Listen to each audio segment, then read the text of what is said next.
Buen día, buen día.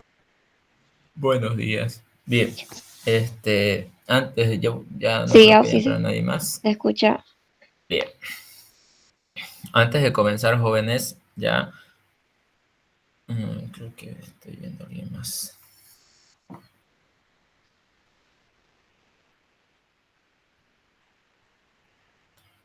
Un retengo, jóvenes.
Bien, vamos a comenzar, jóvenes.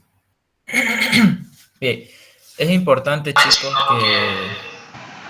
que antes que nada ustedes hayan estudiado, hayan repasado ya los temas para el examen, porque yo he hecho como una especie de un banco de preguntas que he sacado conforme he ido leyendo las, el tema del libro, ¿ya? Y prácticamente vamos a hacer como una ayuda de memoria en el cual vamos preguntando, vamos respondiendo, podemos responder bien, podemos responder mal, ¿ya? Lo importante es que esta clase sea participativa, ¿ya? Voy a empezar a compartir.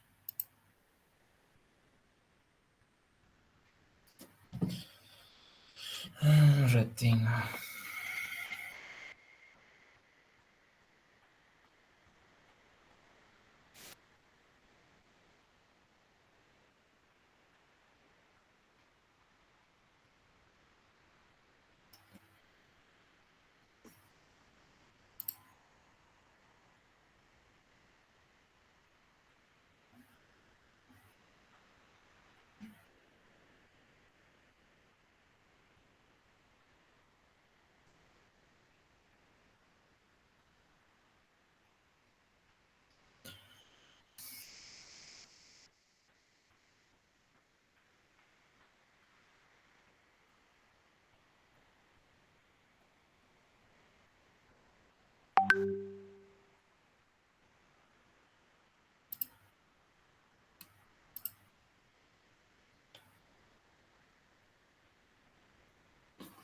Ya. Vamos a empezar, ¿ya? Porque si no, se nos va a hacer más tarde después.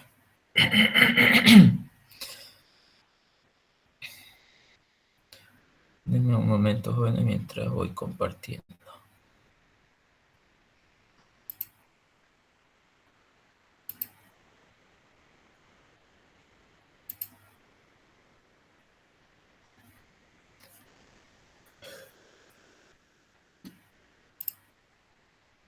Bien, me avisan, jóvenes, cuando se observe, por favor, para comenzar.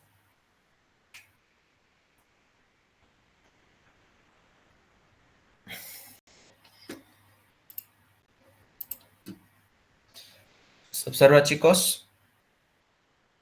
Sí, se ve, se ve. Ya, bien. Empecemos entonces, ¿ya? Por lo menos va a durar unas 2 horas la ayudantía, chicos, porque son varias preguntas. Bien. Ahora, vamos con lo que viene a ser la parte de operaciones básicas farmacéuticas, ¿no? En esta ocasión, partiendo con lo que vienen a ser los sólidos pulverulentos. Bien, como primera actividad, como primera operación, tenemos lo que es el tema de la pulverización, ¿no? Para empezar, ¿no? Voy preguntando, chicos, ¿qué es la pulverización? Cabe destacar, jóvenes, que no es necesario aprendérselo de memoria el libro, ¿ya? ¿Por qué? Porque prácticamente no es que nosotros querramos que ustedes aprendan pues todo, ¿no? Sino que tengan un sentido común y puedan responder con lógica, ¿no? Con que se hagan entender, con que no lo hagan largo, ya es suficiente. No hay que tirarle 3, 4, 5 líneas a una respuesta que es rápida y sencilla. Entonces, partiendo desde eso, jóvenes, ¿qué viene a ser la pulverización? No importa si lo hacen con sus propias palabras, la intención es que se entienda la respuesta, ¿no? La autora no es de las personas que revisa que sea igualito al libro, ¿no? Como algunos docentes lo hacen. Ya, entonces, ¿qué viene a ser la pulverización, jóvenes? A ver, con sus propias palabras.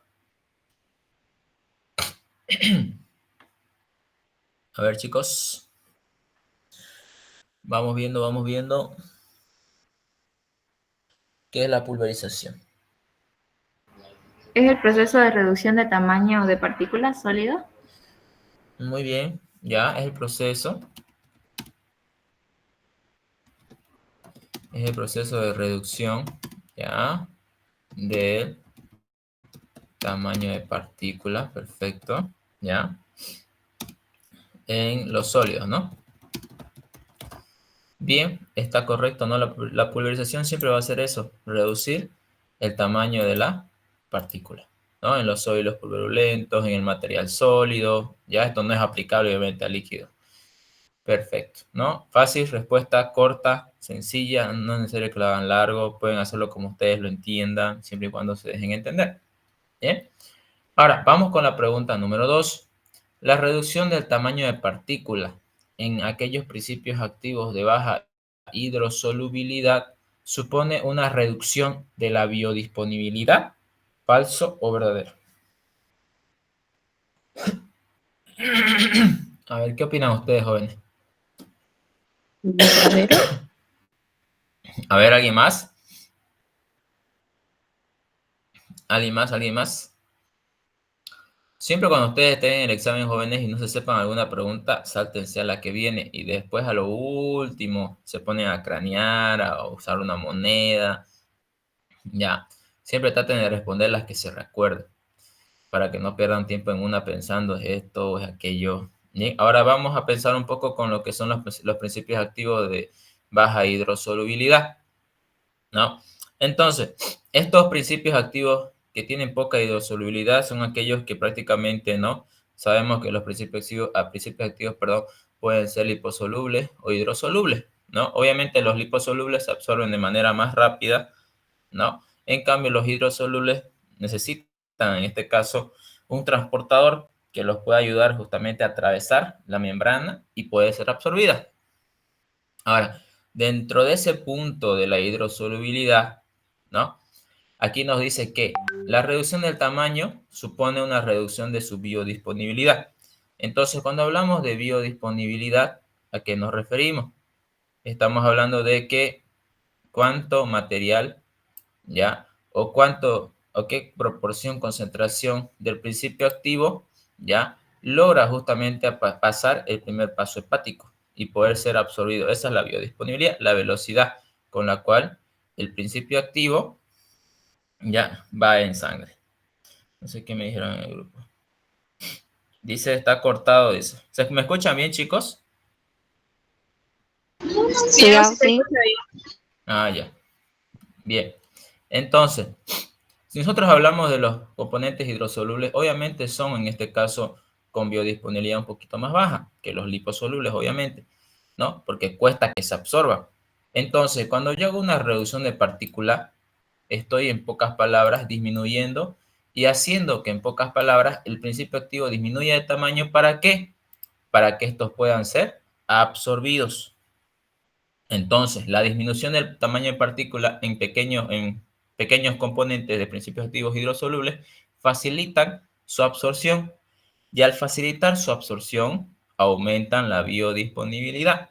Entonces, este enunciado es falso, ¿ya? Porque aquí dice que una reducción disminuye su biodisponibilidad, pero es lo contrario, ¿ya? A ver qué otro color le pongo. Azul. Uy. ¿Ya? ¿Se entendió, jóvenes? ¿Se entendió, chicos? Sí, auxiliar. Ya. Vamos con la pregunta número 3. ¿Cuáles son aquellos riesgos, ya, que nosotros vamos a tener cuando tenemos materiales que en este caso vayan a ser sometidos a operaciones de pulverización? ¿Ya? Entonces, cuando hablamos en este caso de materiales, nos referimos en este caso de materias primas, ¿ya?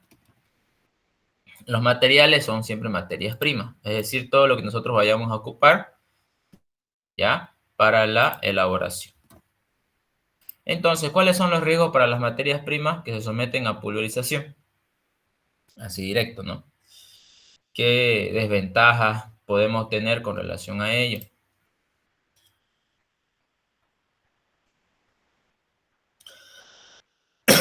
Entonces, a ver, ¿cuál es una de las mayores desventajas?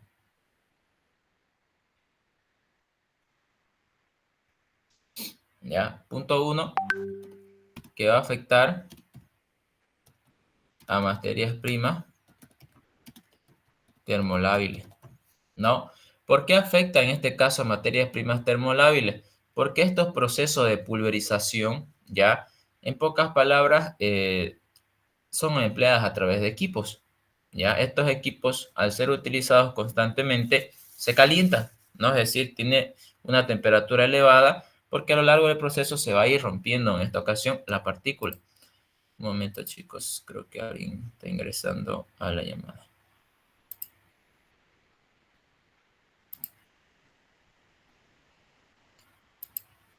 Ya. Entonces, ya al haber esta temperatura elevada, entonces materias primas, en este caso que sean termolábiles, que sean sensibles al calor, a las temperaturas elevadas, no pueden en esta ocasión o se puede justamente correr el riesgo de que vayan a afectar su estabilidad. Ahora, lo segundo, ya, lo segundo en este caso vendría a ser la disminución de las propiedades de flujo, ¿no?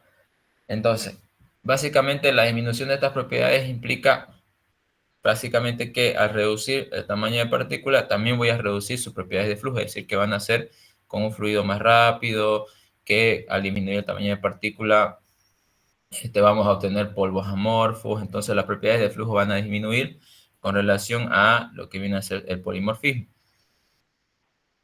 Ahora, vamos con la pregunta número 4. La ley de Hooke, ¿en qué operación básica farmacéutica se utiliza? Separación de partículas, mezclado, pulverización o desecación. A ver, chicos.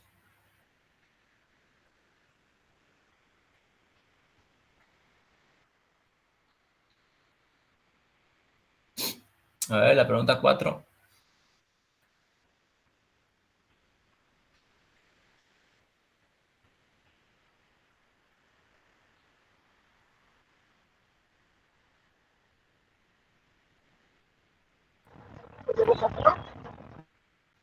¿En cuál? No se escucha bien tu audio.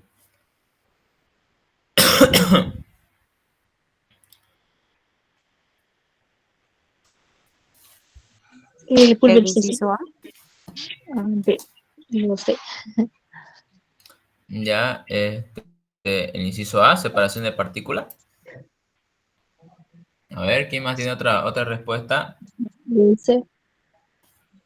El C, pulverización. ¿En qué tema estamos? Estamos en el tema de pulverización. Ya, la ley de Hooke justamente es aplicada a la pulverización.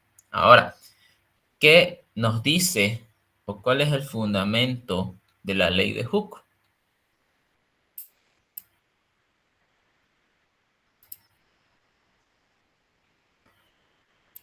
A ver, chicos, ¿cuál es el fundamento o qué establece la ley de Hooke?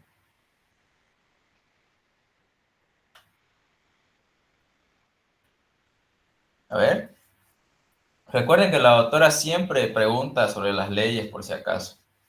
No necesariamente que ustedes sepan hacer gráficos o ecuaciones, sino que sepan a qué mecanismo corresponden las leyes. Ya tenemos en este caso la ley de Hooke, que es para pulverización. Entonces hay que saber siempre las leyes y un poco de su definición, ¿ya? Ahora, no solamente en estos temas, en todos los otros temas, siempre hay algunos que otros que manejan leyes para, en este caso, para hacer control de calidad. Ahora, ¿qué establece la ley de Hooke? ¿O qué es la ley de Hooke?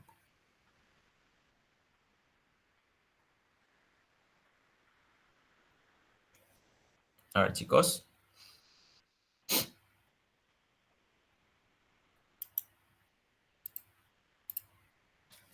A ver, ¿qué establece la ley de Hooke?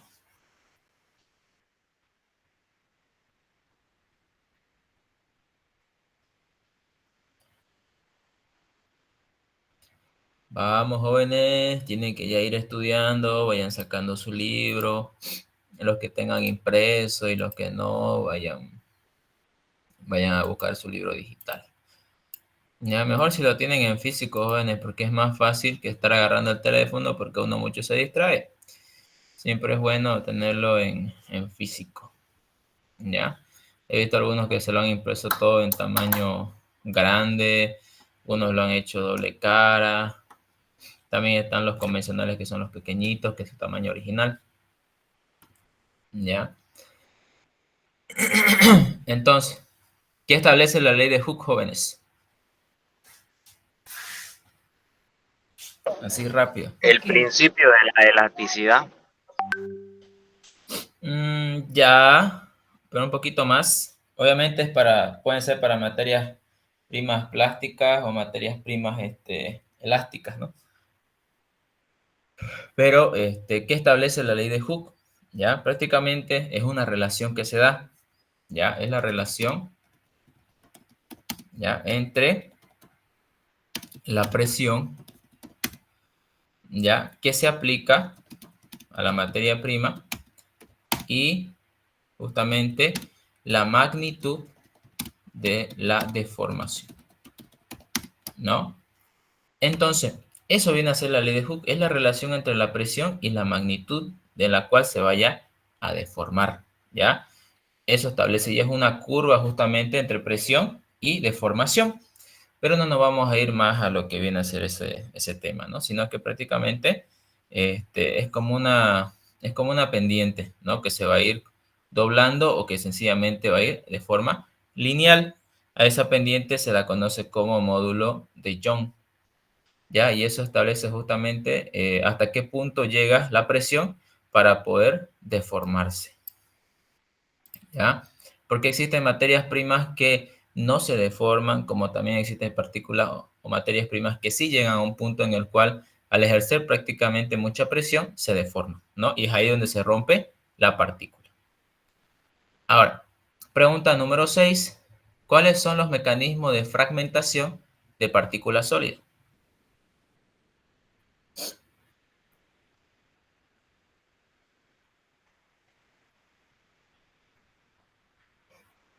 A ver, ¿cuáles son los mecanismos de fragmentación de partículas sólidas?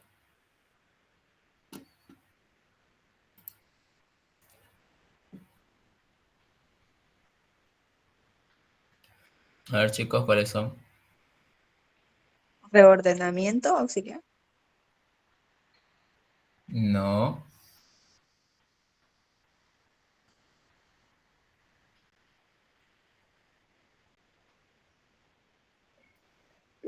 Comprensión, impacto, ¿qué sería, roce o chicos? desgaste.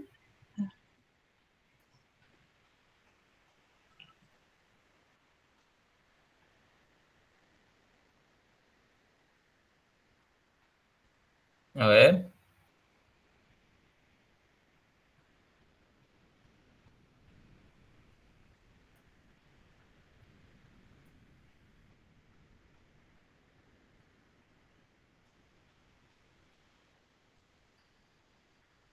¿cuáles son los mecanismos jóvenes de fragmentación?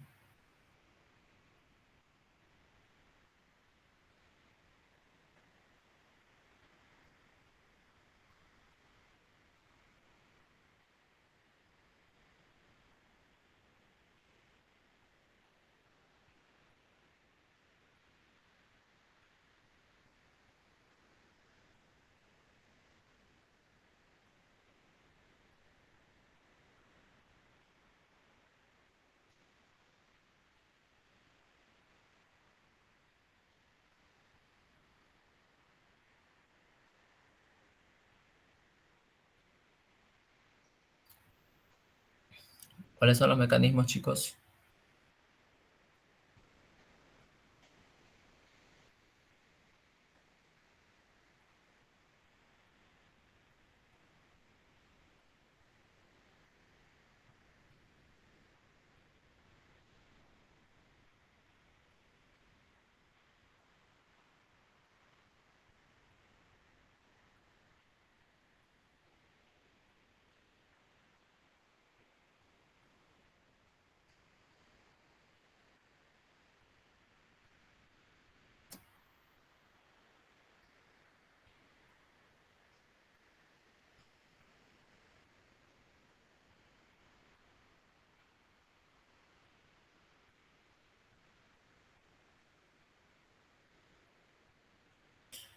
Chicos, ¿me escuchan?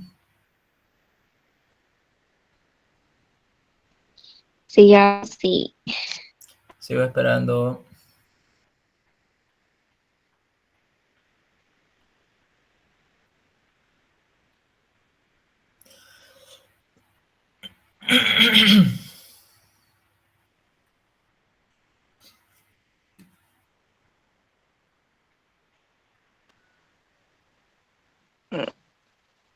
Sería por fisura, por No, abrasión, por impacto, casi, pero no.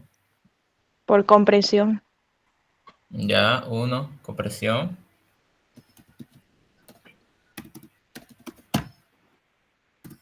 Ya, no se llama rozamiento, se dice roce. Ya, roce o desgaste. Ya, ¿qué más? ¿Qué más, chicos?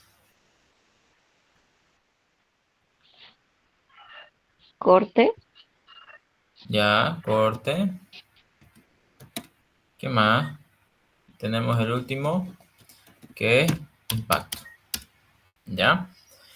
Entonces tenemos prácticamente cuatro mecanismos de fragmentación que son los que nosotros vamos a ver a lo largo de este tema, ¿no? Y que tenemos que saber darle un criterio práctico.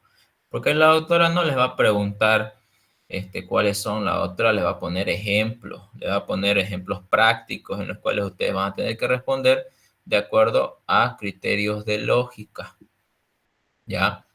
Entonces, en ese aspecto, jóvenes tienen que conocer los mecanismos para poder responder, ¿ya? Entonces, para aquellas materias primas, en este caso, que vayan a ser quebradizas, ¿no? ¿Cuáles son las materias primas que son quebradizas? Las hojas, los tallos, las flores, ¿no es cierto? Entonces, estas tranquilamente pueden reducirse en su tamaño de partículas ya sea por compresión o en este caso por impacto o hasta por roce. Pero en cambio, para aquellos materiales o aquellas materias primas que son justamente fibrosas, ya, como lo que es la raíz y en parte el tallo es débilmente fibroso, ya es como que está en la mitad, ¿no? Entonces, para ello, tiene que sí o sí utilizarse mecanismos que en este caso vayan a ser de tipo corte, ¿ya? Para que en este caso a través de ellos se pueda hacer la disminución del tamaño de la partícula. Ahora, la pregunta número 7. ¿Qué ocurre cuando el contenido de humedad excede el 5% en las materias primas durante la pulverización? ¿Qué pasa? Habíamos comentado que para hacer la pulverización la materia prima tiene que estar completamente seca, ¿no? Sin agua, ¿no? En esta ocasión nos pide un límite inferior al 5% en agua, para en este caso poder ser pulverizada. Ahora, para aquellas que excedan el 5%, entonces, ¿qué puede ocurrir? ¿Qué es lo que yo voy a observar en aquellas materias primas que todavía contienen agua? ¿No? Sin hablar del tipo de pulverización húmedo, que es para aquellas materias primas que tienen una humedad arriba, bueno, entre 50%, ya que ese es otro tipo de pulverización. Entonces, para estas, ¿qué voy a poder observar si la materia prima está húmeda? Y eso tal vez lo han podido ver algunos grupos durante su práctica, que esto ya hemos hecho en laboratorio. Entonces, ¿qué ocurre, jóvenes?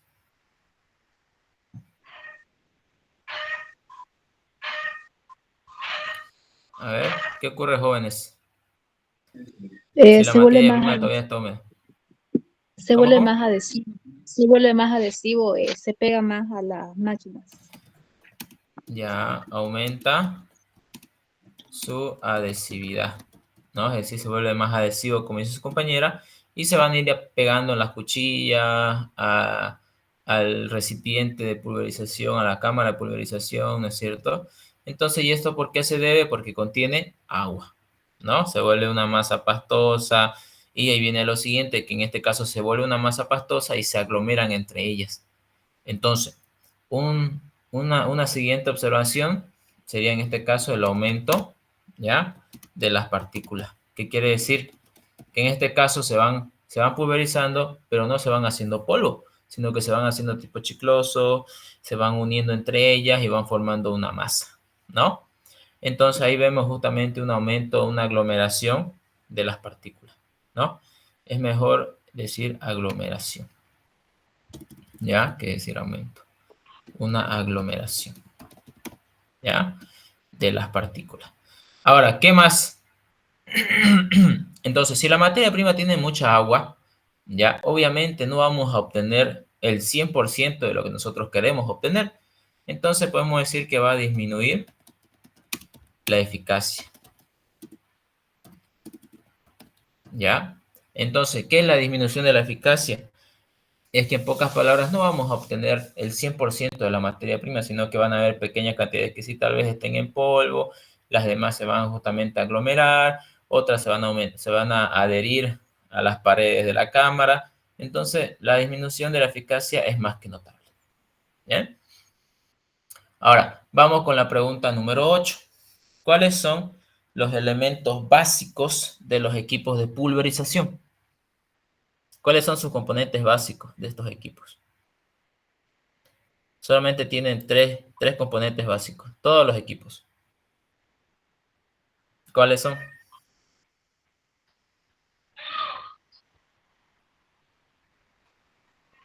A ver, chicos.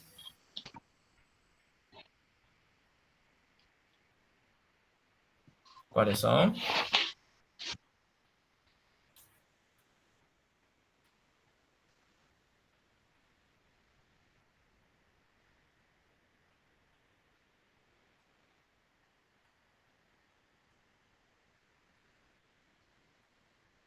¿Cuáles son, jóvenes?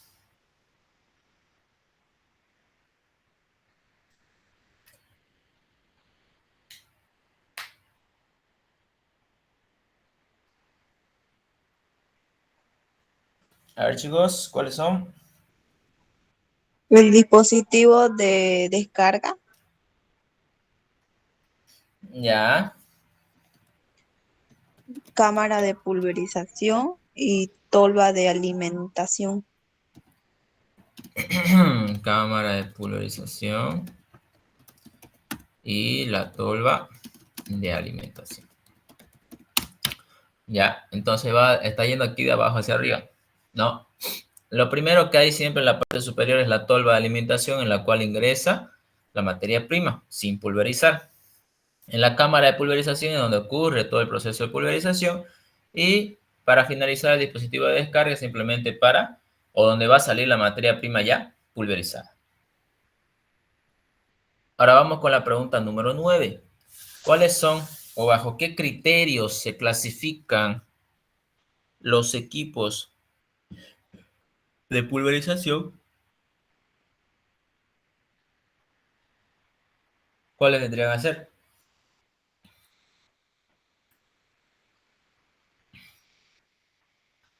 A ver, ¿de qué forma podemos clasificar? ¿Cuáles son los tipos de clasificación de los equipos de pulverización? ¿Bajo qué criterio? ¿Bajo qué factores?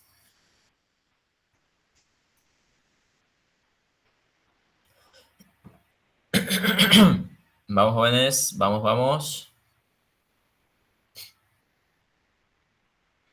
Han estudiado, jóvenes, porque siéndole franco, no me sirve de nada hacer la ayudantía si ustedes no estudian. Yo no me voy a responder solo, chicos.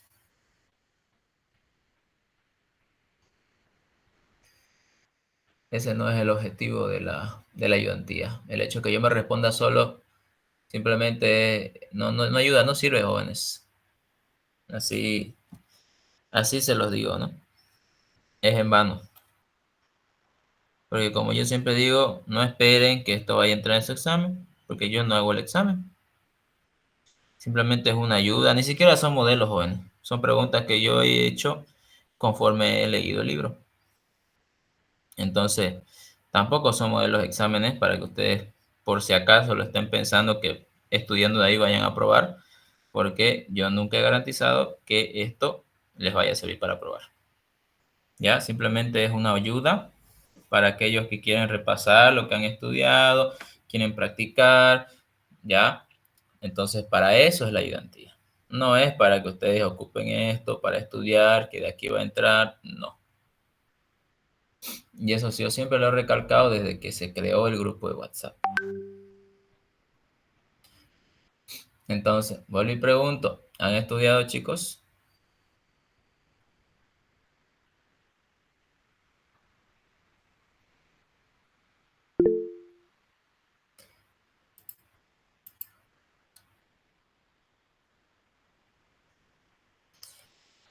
Entonces, solamente una persona me respondió. ¿Y los demás? Mecanismo de pulverización auxiliar ¿Mm? para clasificar.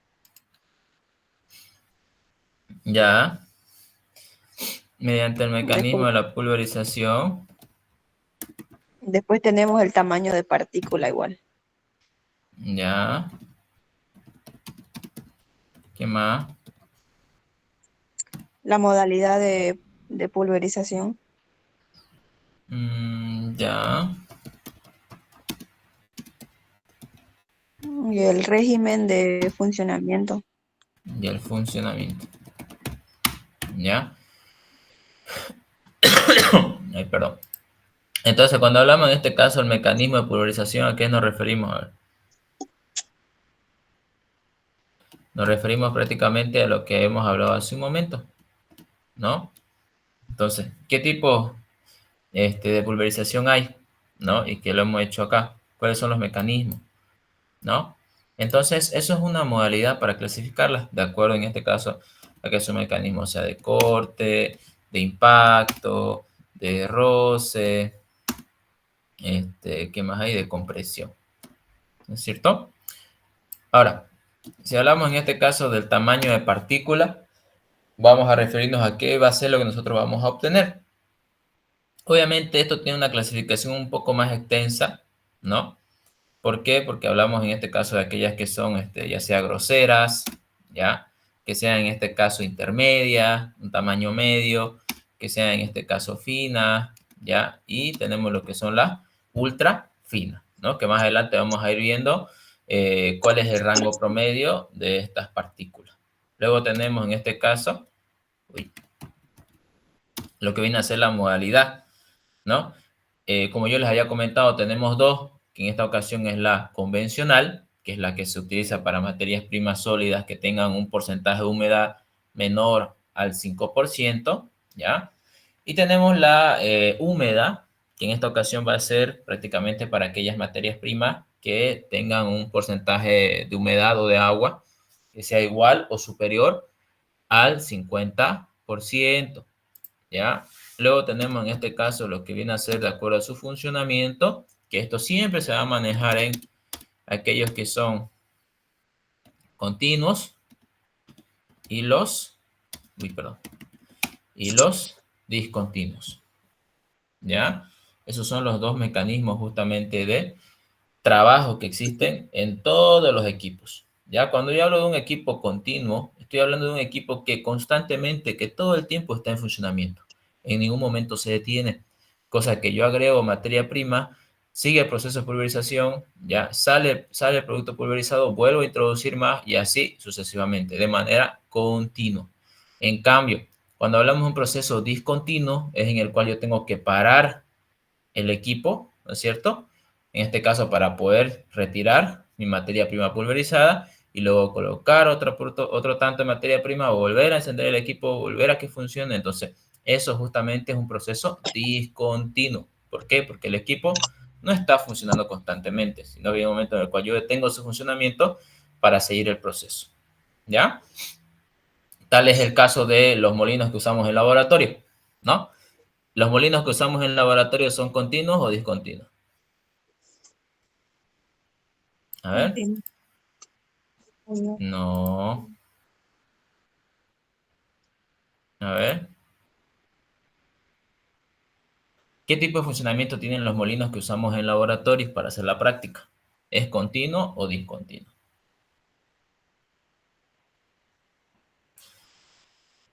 Miren que eso hasta puede entrar en su examen de laboratorio. ¿Discontinuo? Discontinuo, porque no está funcionando constantemente, ¿no? Solo funciona hasta que ustedes sueltan el dedito del botón, ¿no?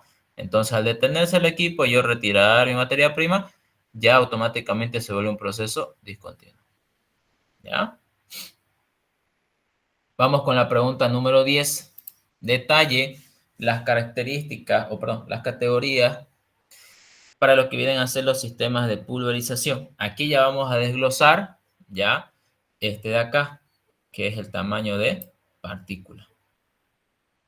Entonces, ¿cuáles vendrían a ser? Que habíamos comentado, grosera, intermedia, fina y ultrafina, ¿no? Entonces prácticamente tenemos que detallar. Cuando a mí me dice detallar, significa que yo tengo que indicar algo con relación a cada uno. Si a mí me dice indicar, es ahí cuando yo solamente escribo los nombres, ¿no? Así hay que tener mucho cuidado al momento de responder cualquier tipo de examen, ¿ya? Entonces, ¿cuáles serían? Primero tenemos lo que es la grosera, la intermedia, ¿ya? La fina y la ultra fina. Entonces, empecemos con la primera. Si hablamos de aquellas que son o materiales que llegan justamente a un tamaño grosero, ¿ya? ¿Qué es básicamente el tamaño de partícula grosera o la pulverización grosera?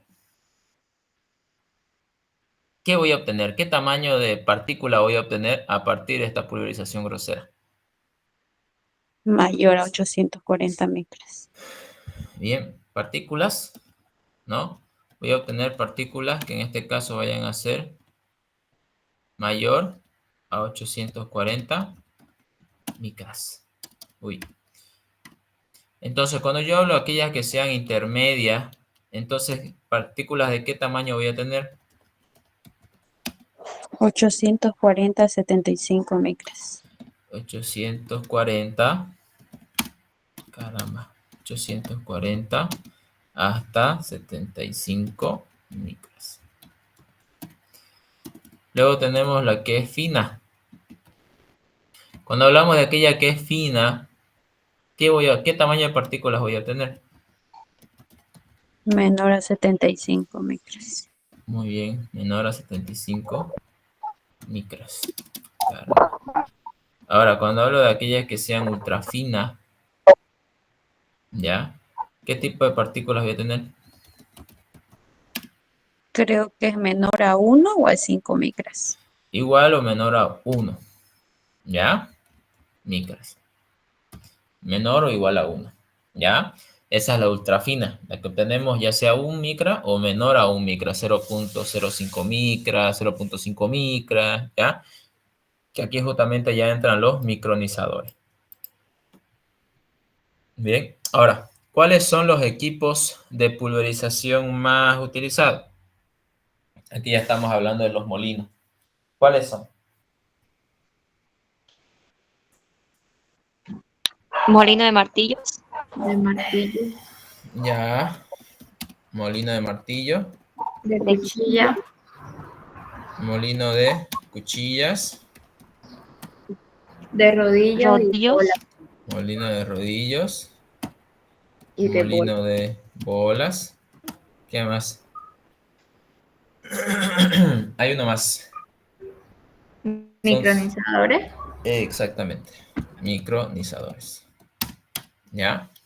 Entonces, eso básicamente van a ser los equipos de pulverización. ¿Ya? Cada uno tiene un mecanismo de pulverización diferente. ¿Ya? Eso igual hay que aprendérselo para que a partir de eso podamos saber qué materia prima utilizar en estos molinos. ¿Ya? Ahora, ¿cuáles son los factores ya en la eficacia de la pulverización en el molino de martillo? ¿De qué factores depende la pulverización en este equipo? Casi todos tienen lo mismo, el mismo factor.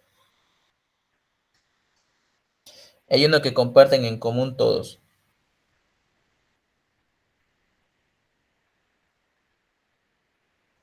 A ver, ¿cuál vendría a ser? Si hablamos del molino de martillo, ¿cuál vendría a ser uno de los factores en la utilización del equipo para determinar su eficacia, su eficiencia en el equipo?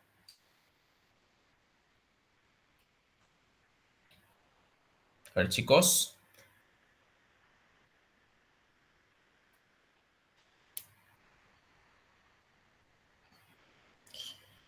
Vamos, jóvenes, vamos, jóvenes.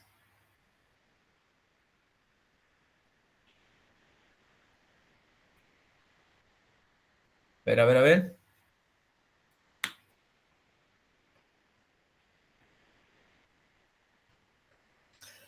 ¿Cuáles vendrían a ser?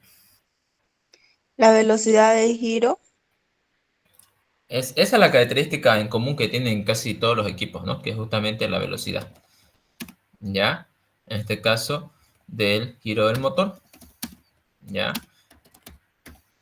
Ahora, básicamente con la velocidad del giro del rotor, estamos hablando de qué tan rápido vaya a ir girando el molino, ¿no? Obviamente, mientras más rápido va girando, mayor va a ser su eficacia, ¿ya? Porque en esta ocasión, de forma más rápida, ya vamos a poder en esta ocasión tener partículas más finas que hacerlo de manera lenta, porque no va a haber justamente el mecanismo que en esta ocasión es de impacto y roce, ¿no?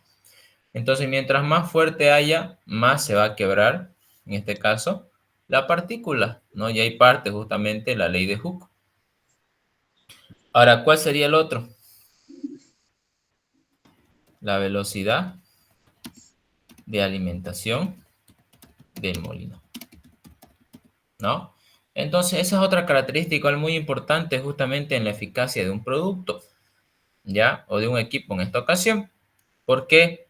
Porque mientras más rápido yo voy agregando la materia prima, ¿ya? Al molino, en pocas palabras, más lo saturo y menos espacio le doy para que pueda funcionar bien. Entonces, mientras más agrego, ya estoy disminuyendo su eficacia. Por eso es muy importante siempre llenar ya sea un tercio o un poquito solamente sobre la base del molino para que este pueda funcionar correctamente, ¿no? O agregar en pequeñas cantidades, no siempre agregando mucho, ¿ya? Para que tenga una mayor eficacia y pueda pulverizar, ¿ya? De manera más rápida o más fácil. Ahora, lo mismo, pero aplicado al molino de bolas.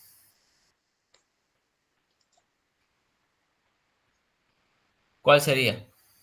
Ya habíamos dicho que uno de ellos es la velocidad, ¿no? Entonces, la velocidad justamente del giro del rotor, ¿ya? El Ahora tamaño de todo, bolas. ya, el tamaño de las bolas, muy bien. ¿Por qué? Porque generalmente mientras más grande va a ser justamente, porque el molino de bolas tiene unas bolitas de acero inoxidable que van a chocar entre ellas y van a chocar a la materia prima, ¿no? Entonces es prácticamente impacto y también roce, ¿no? Ahora, se va viendo en base a eso, ¿no? Mientras más grandes sean, mayor va a ser la fuerza de impacto y más rápido o más va a quebrar justamente la partícula. Mientras más pequeñas son, menor va a ser la fuerza de impacto, ¿no? Y el choque entre ellas, que va a disminuir y va a aumentar, en este caso, el tamaño de partícula, no va a ser un proceso de pulverización. Ahora, el siguiente viene a ser, en este caso, la carga o la cantidad de bolas, ¿no? Entonces, mientras más bolas haya dentro de la cámara de pulverización, ¿ya? Más mecanismos de impacto van a existir, es decir, van a chocar más veces con la materia prima, ¿ya? Entonces, igualmente, al aumentar la cantidad, va a aumentar justamente la eficacia y va, en pocas palabras, a ir disminuyendo el tamaño mucho más rápido. Y luego tenemos, en este caso, la carga del material, la velocidad de la carga del material. Ahora, vamos con la pregunta número 14. Las materias primas que tienen naturaleza elástica para pulverizarse deben, inciso A, sobrepasar el punto de fractura, inciso B, sobrepasar el valor de presión de tal forma que se deforme su estructura, inciso C, todos, inciso D, ninguno. A ver, chicos, ¿qué opinan ustedes? A, B, C o D. Y esto parte de la ley de Hooke.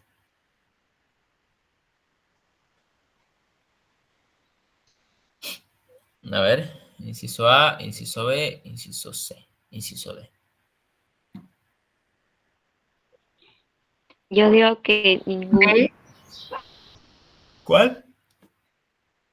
la B. ¿Ya alguien más?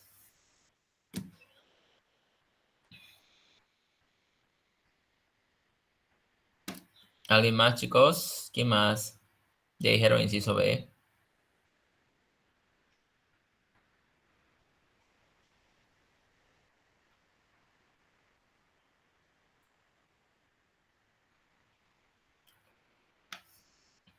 A ver, jóvenes.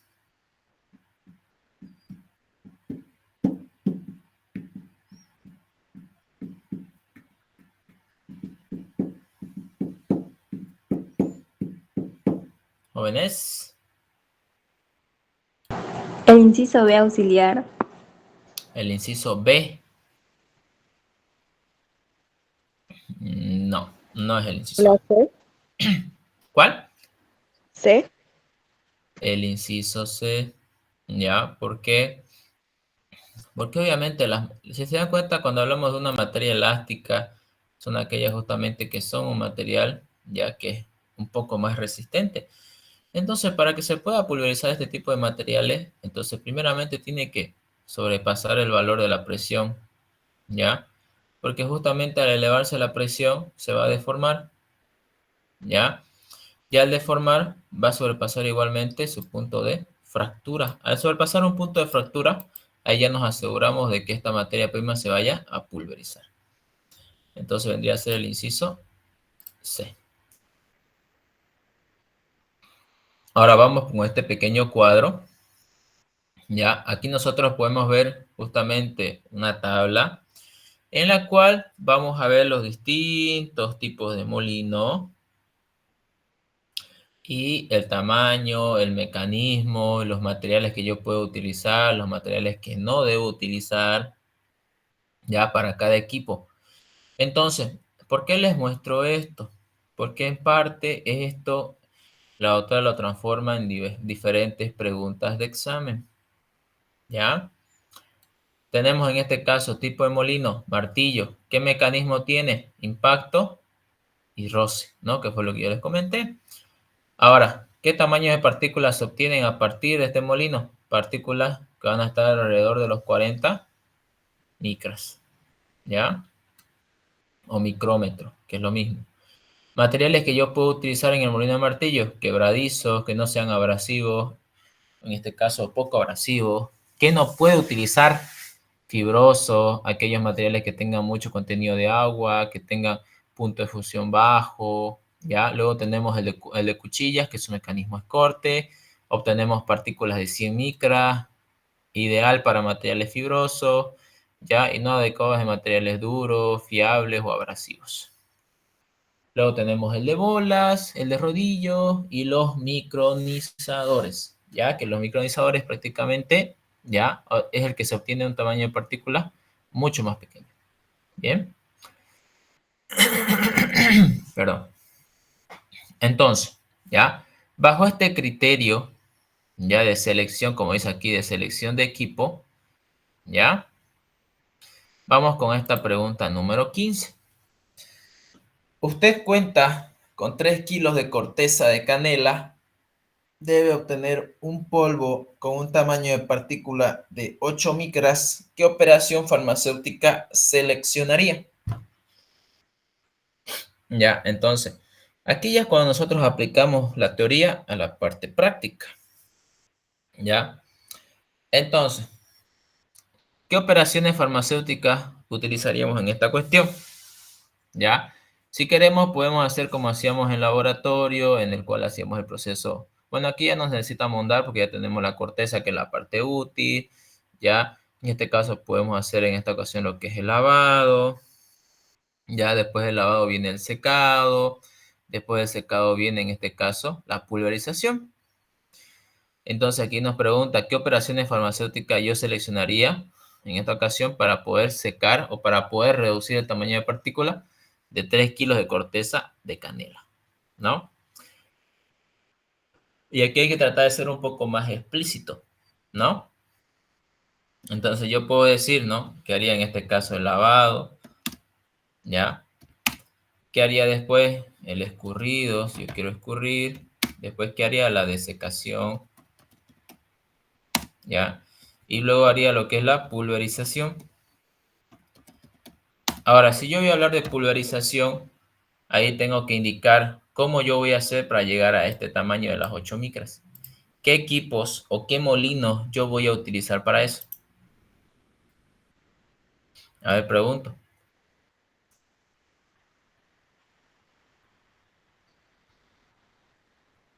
¿Qué molinos me aseguran, ya, ese tamaño en la pulverización?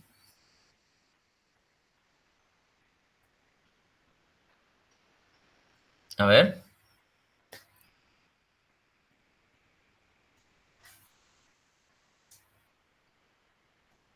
Vamos, jóvenes. Aquí está el cuadro. A ver, ¿qué molinos voy a utilizar? El de ¿Balas? bola. Bolas. El de bolas. Ya. Ahora, tomen en cuenta, jóvenes, que pueden utilizar más de un molino. No hay problema. ¿Ya? Pueden utilizar más de uno. Se puede hacer una sinergia entre dos molinos. ¿Para qué? Para facilitar la disminución del tamaño de partícula. ¿Ya? Porque si yo le coloco una corteza, ya, la corteza es dura, es un material fibroso, a un molino de bolas, difícilmente me lo vaya, en este caso, a quebrar la partícula, a quebrar la planta o la corteza. ¿Por qué? Porque no tiene la suficiente fuerza y no está como que muy indicado para estos materiales. Entonces aquí entra justamente esto, que dice materiales adecuados.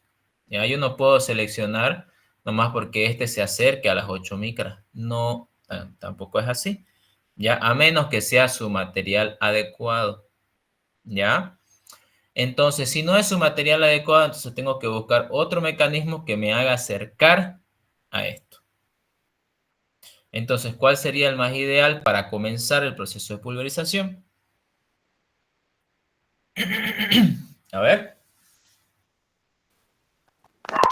Cuchillas, podría ser.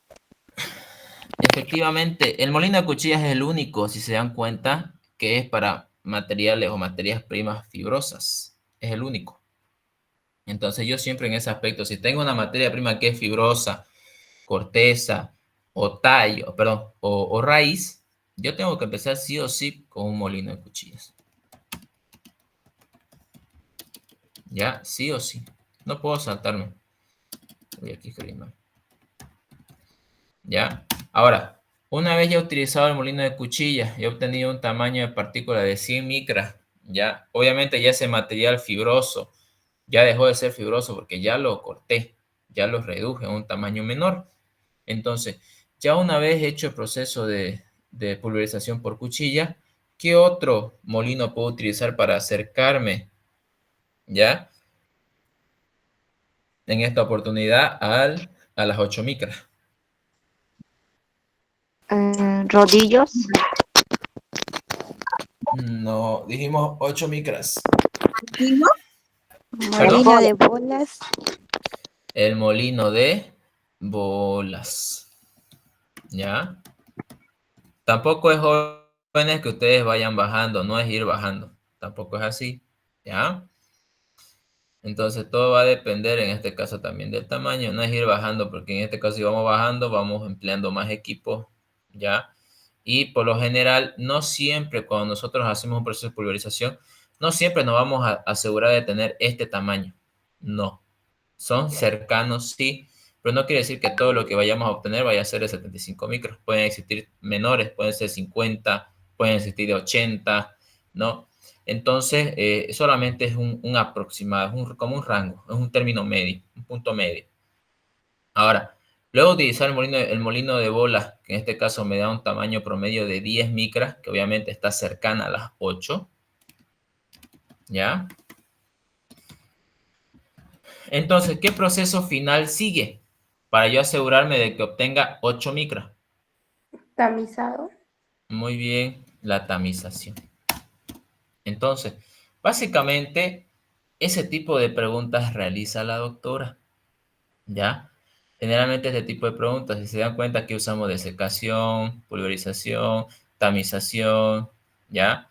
Obviamente aquí en la desecación podemos aumentar, ser un poco más específico, qué tipo de desecación tal vez podemos utilizar, ¿ya?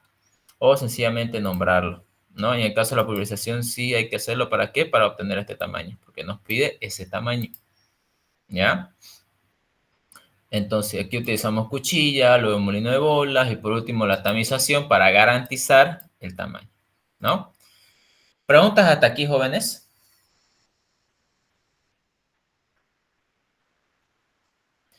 ¿Preguntas, chicos?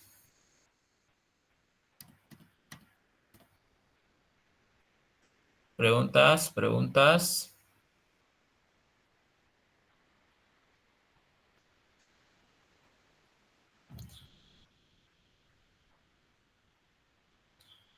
¿Preguntas?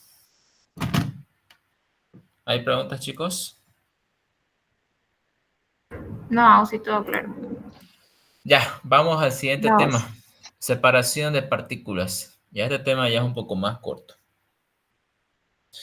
Vamos con la primera pregunta. ¿Cuáles son los métodos para separar partículas? ¿Cuáles son los 3 métodos?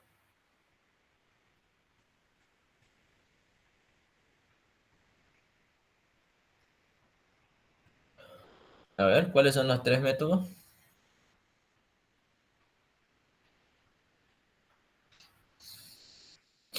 A ver, chicos.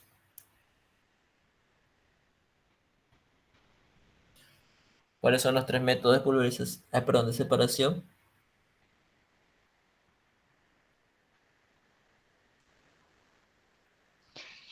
tamizado, Ya.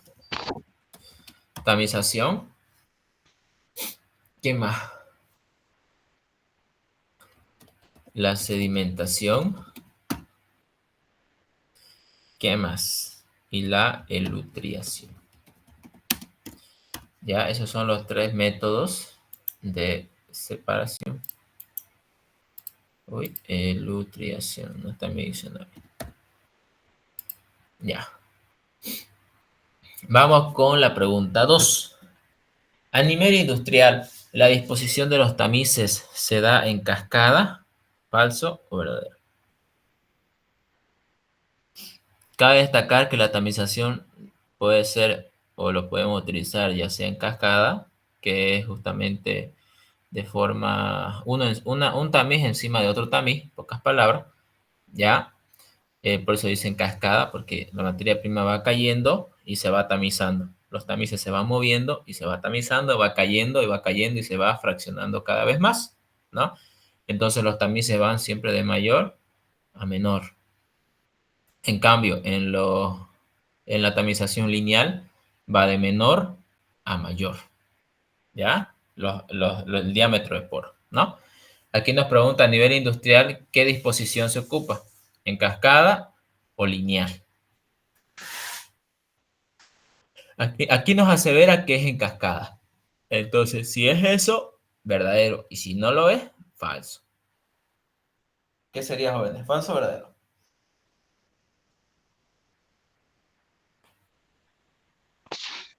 falso. Falso. Ya a nivel industrial se ocupa la lineal. Vamos con la pregunta número 3. En un análisis granulométrico, Oh, ¿sí? sí, un ratito. ¿Podría volver a explicar eso de cascada y lineal? Por favor, no entendí muy bien.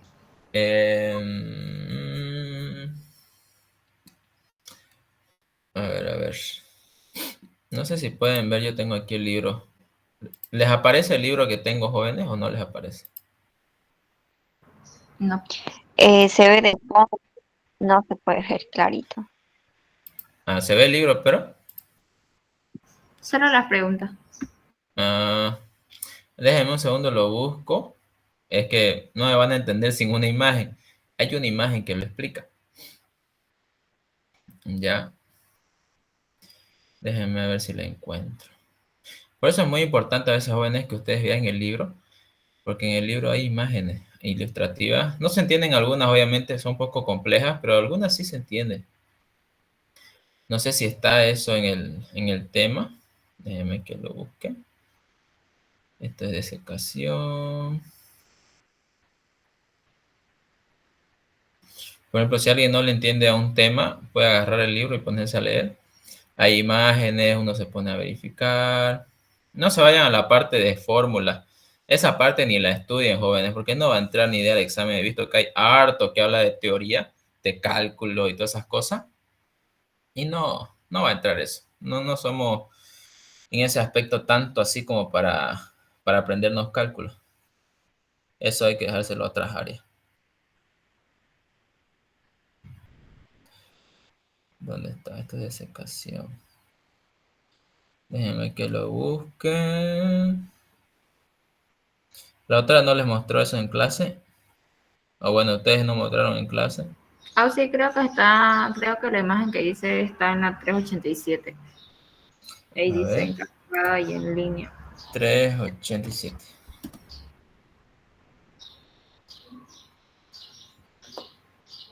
Ah, sí. Esta mera. A ver.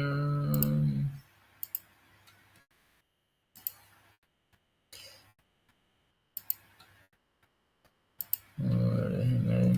Ventana. Acá.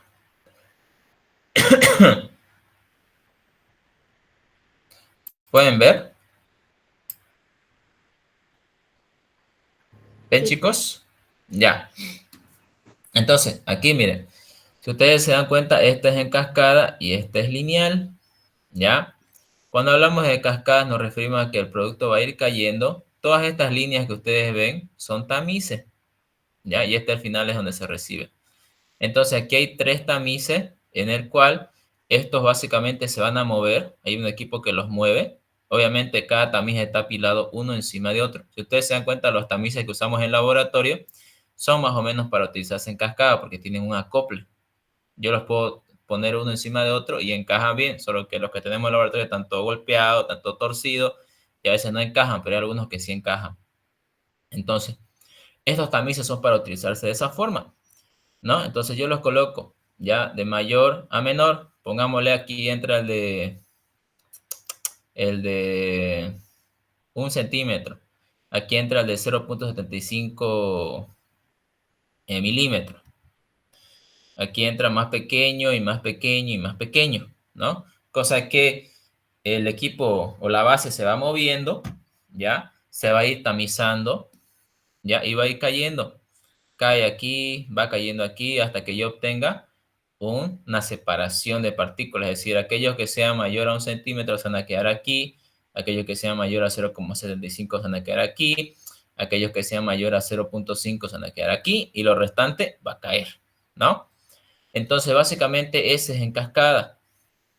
Ahora, este que es lineal, ya prácticamente uno está al lado del otro. Este es un tamiz, otro tamiz y otro tamiz, en el cual va a ir de menor a mayor. Desde el menor tamaño, ¿ya? Es decir, va a caer el polvo más fino, se va a retener el grande. Lo más grande se pasa al siguiente. No pongamos que aquí es 0,5.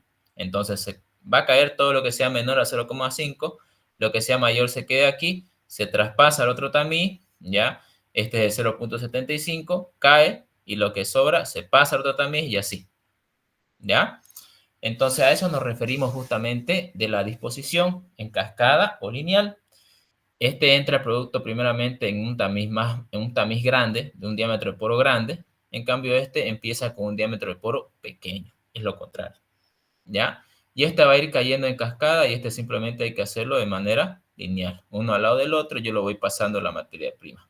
Este se podría considerar como manual, porque tengo que yo hacer el cambio de este tamiz a este tamiz. En cambio, este es automático, en el cual yo hago el movimiento y va cayendo la materia prima, ¿ya? Y hay un equipo justamente que lo mueve. ¿Se entendió? Sí, Sí, sí. Ya. Volvamos a las preguntas.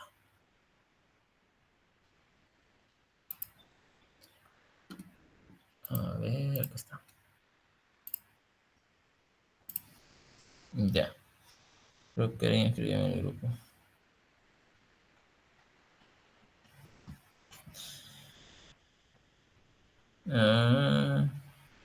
Hay gente que está en Porongo.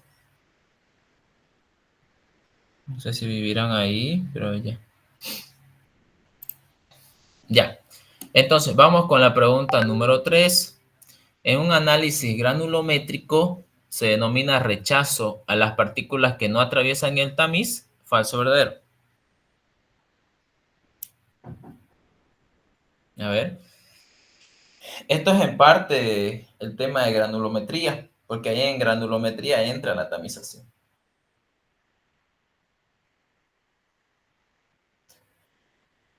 Y eso es lo que ustedes dieron en su examen, el primer parcial, que todavía no he recuperado. A ver, se denomina rechazo a las partículas que no atraviesan el tamiz. ¿Falso o verdadero?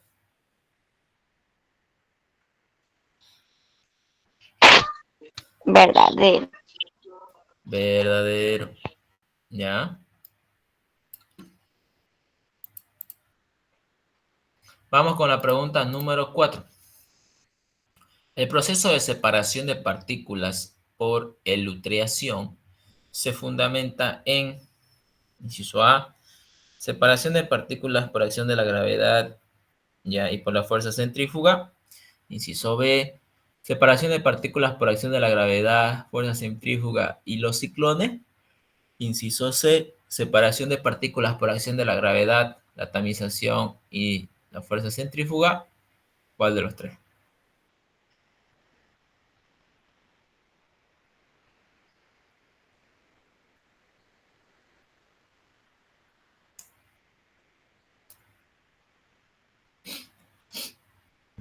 A ver, jóvenes. ¿Qué opinan? A, B o C. A ver, ¿cuál les tinca? Porque yo sé que cuando no saben, escogen a la que les tinca.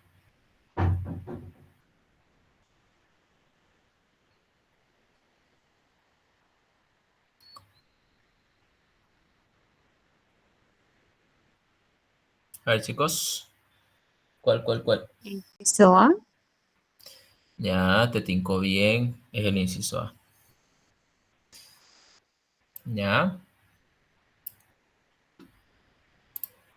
¿Cómo le han pedido a la doctora que se los haga su examen fácil o difícil?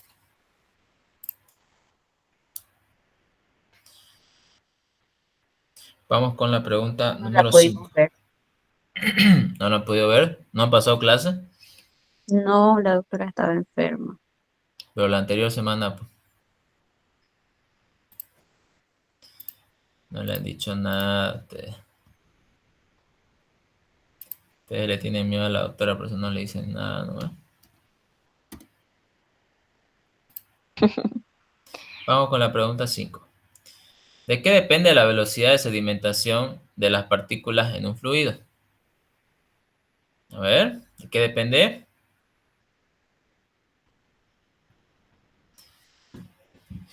Más adelante en suspensiones van a ver más sobre la sedimentación, sobre la velocidad.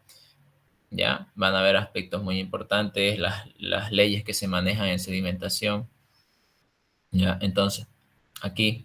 Y eso que aquí lo han visto también tal vez en fisicoquímica, ¿ya? Con el viscosímetro, y han podido determinar. Las materias básicas que ustedes ven en primer y segundo año ayudan un poco a poder entender estas materias, porque en sí los principios son principios físicos, principios químicos, ¿ya? Entonces, la velocidad de sedimentación de las partículas en un fluido, ¿de qué depende? ¿Cuál es el factor importante para la determinación de esta velocidad? Y es también una forma de separación, porque recuerden que una forma es por sedimentación.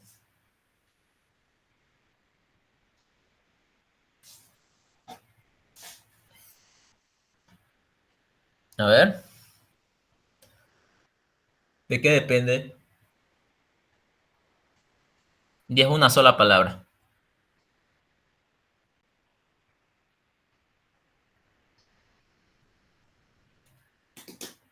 A ver, chicos, vamos.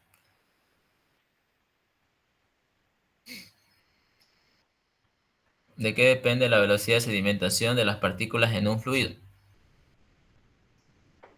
Corriente de flujo, de fluido, dirá. No. En la sedimentación no es que exista un fluido. O bueno, no es que exista una corriente, perdón. De su tamaño. Exactamente. Depende del tamaño. ¿Ya? Ustedes han hecho,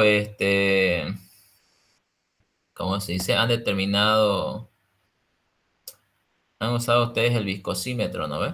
En fisicoquímica, que es una bureta quebrada en el cual han hecho caer unos perdigones, ¿no? Simulemos en este caso que los perdigones son partículas. Ya todos se dan a la idea del viscosímetro, ¿no ve? Me imagino que todos lo han visto en fisicoquímica.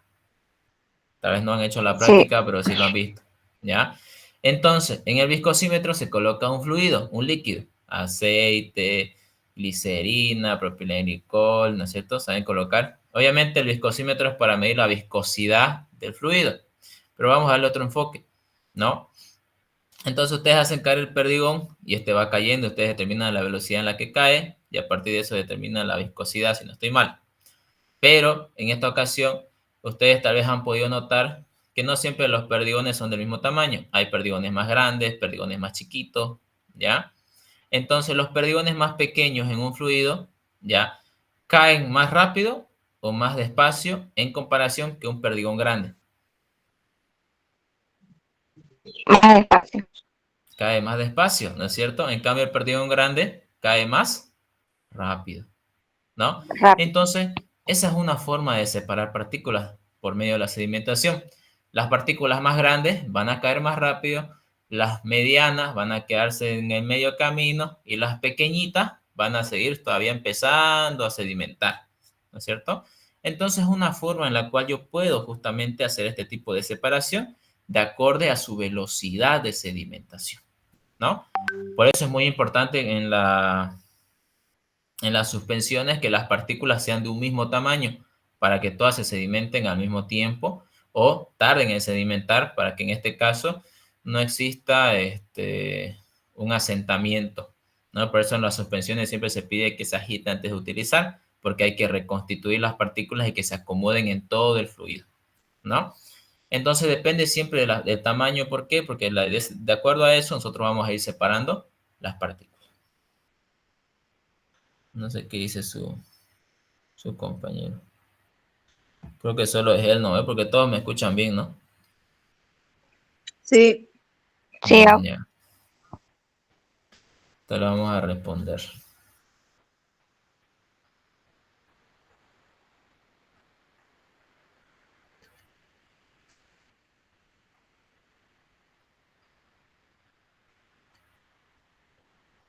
Ya. Bien, sigamos. Pregunta número 6. ¿Qué tamaño de partícula se puede separar mediante el método de gravedad y el método de centrífuga en la sedimentación? ¿Ya? Entonces, ¿qué tamaño podemos obtener? Tenemos lo que es la gravedad y la centrífuga. Centrífuga. ¿Ya? Ahora, aquí igualmente está un cuadro. Ya, los cuadros siempre son para que uno se ayude y se guíe. Entonces, aquí están las técnicas. Tamización, sedimentación y elutración, ¿no?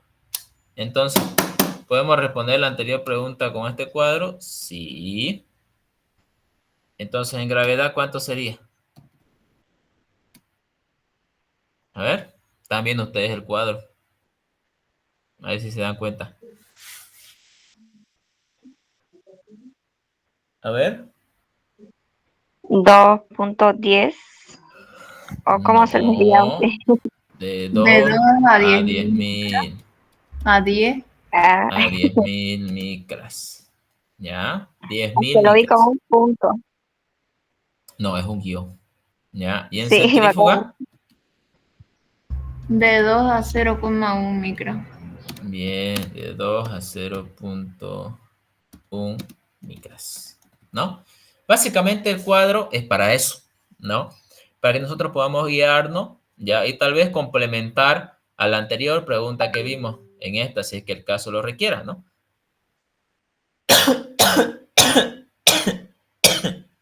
Ay, perdón. Si es que el caso lo requiera, ¿no? Entonces, por ejemplo, aquí que nos pedía un tamaño de 8. 8 micras, ¿dónde está? Porque sabemos que en la separación no solamente hay tamización, hay sedimentación y hay elutración. Entonces, supongamos que me pide que no sea 8, que sea 0.8 micras, ¿no?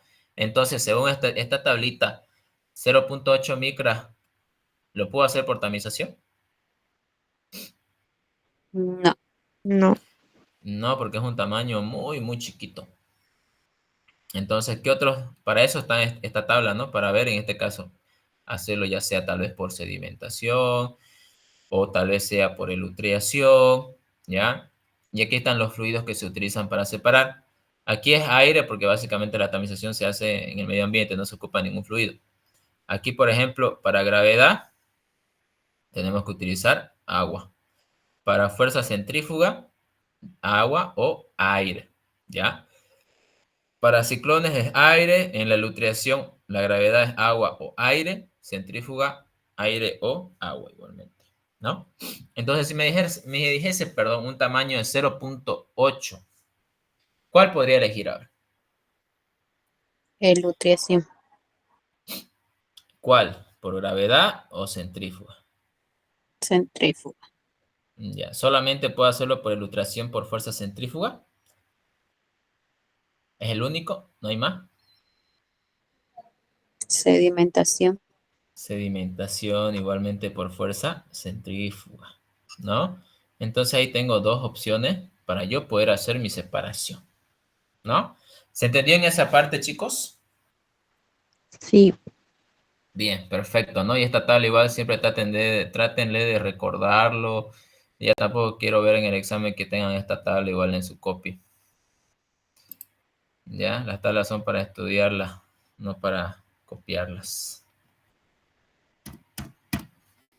Cabe destacar que la persona que se pille copiando se anula su examen y no hay posibilidad de recuperar ese examen. Vamos con... Hasta aquí no hay preguntas del tema, jóvenes. Y por esa sencilla razón yo no paso el documento, porque no quiero que después lo estén poniendo en sus copias. Por eso no lo paso. Así que aprovechen de sacarle foto porque es lo único que yo les voy a poder permitir hacer. Porque pasar el documento no lo hago.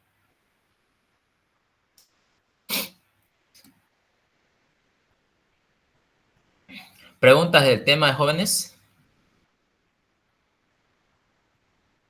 ¿Preguntas, chicos? No, sí. Ya. Vamos al siguiente tema que son los mezclados. Índice de mezclado, los mezclados. Ahora, vamos con lo que viene a ser mezclado de sólidos. ¿Cuáles son los mecanismos de mezclado? Existen dos. ¿Cuáles son?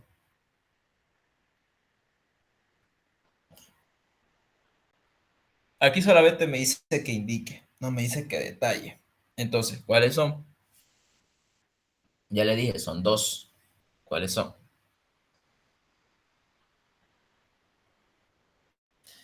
A ver.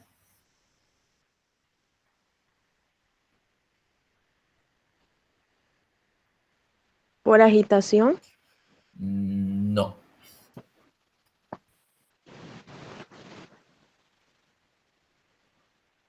tamizado, No.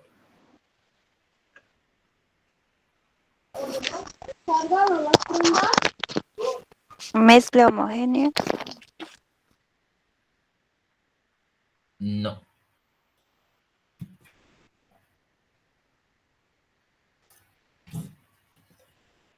No.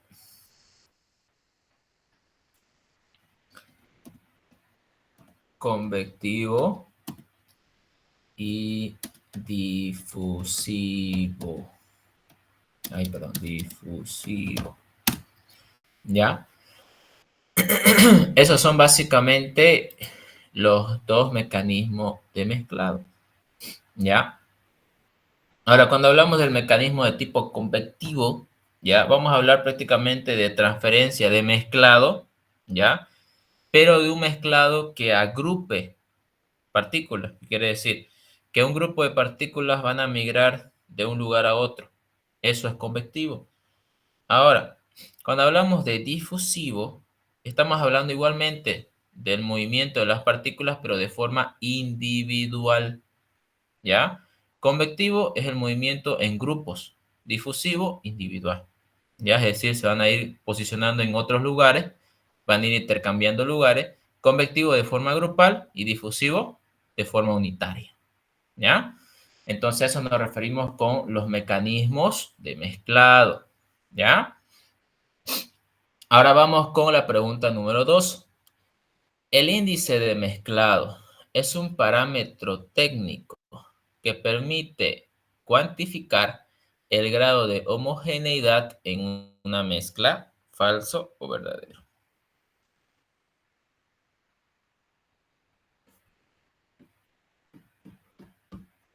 A ver, falso o verdadero.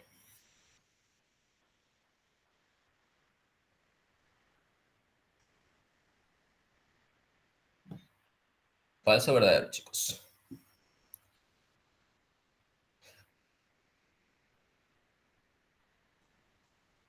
A ver, a ver.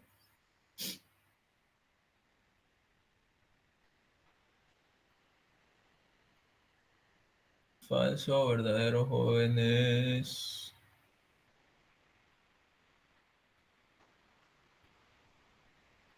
¿Verdadero? ¿Verdadero? ¿Verdadero? ¿Verdadero? Sí. Verdadero. Ya, correcto. Vamos con la pregunta número 3. ¿Qué es la velocidad de mezclado? A ver. ¿Qué es la velocidad de mezclado?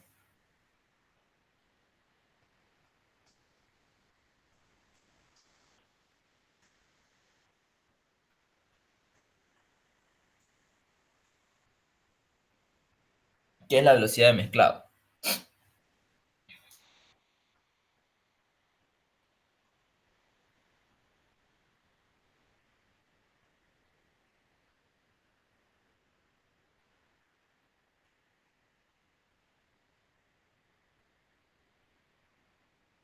A ver, chicos, ¿qué es la velocidad de mezclado? Vamos, vamos, vamos.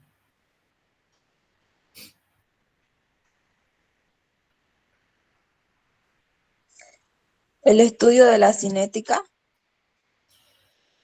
Ya. ¿Qué más?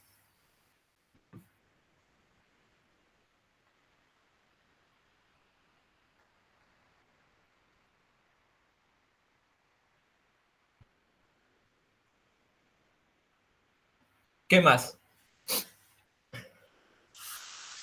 ¿Qué es la velocidad de mezclado? Ya, es el estudio de la cinética. Ay, caramba, cinética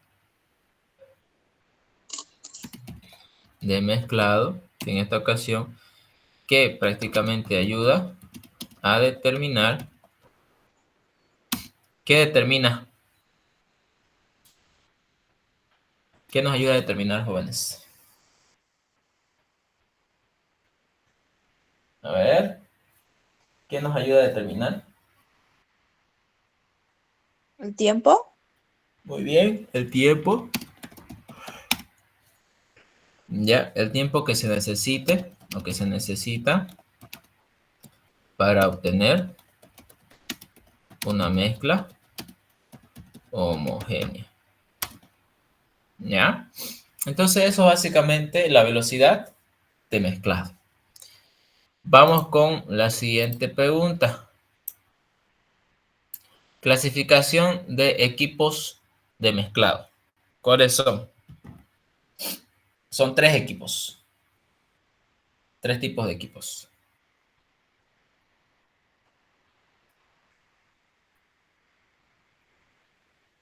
Mezcladores móviles, los estáticos. A ver, móviles, estáticos. ¿Qué más? ¿Cuál más? Estáticos con agitación interna. Estáticos con agitación interna. ¿Ya?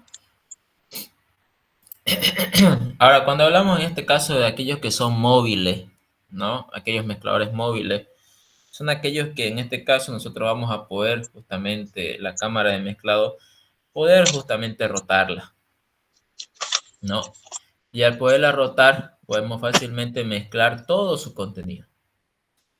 Ahora, aquellos que son justamente mezcladores estáticos, son aquellos que carecen, en pocas palabras, de algún mecanismo, ya sea interno o de la misma cámara, que le permita justamente hacer movimiento. Pero en la parte interna cuenta con algunos tabiques que al momento de que la materia prima haga su paso, ya se va a ir, en pocas palabras, separando. Y luego tenemos aquellos estáticos, pero con una agitación interna.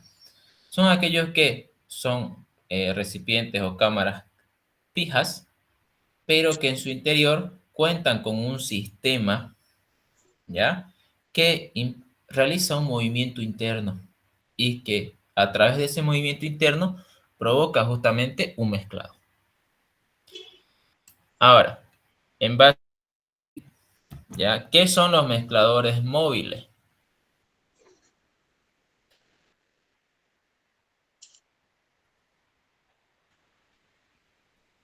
A ver, ¿Qué son los mezcladores móviles?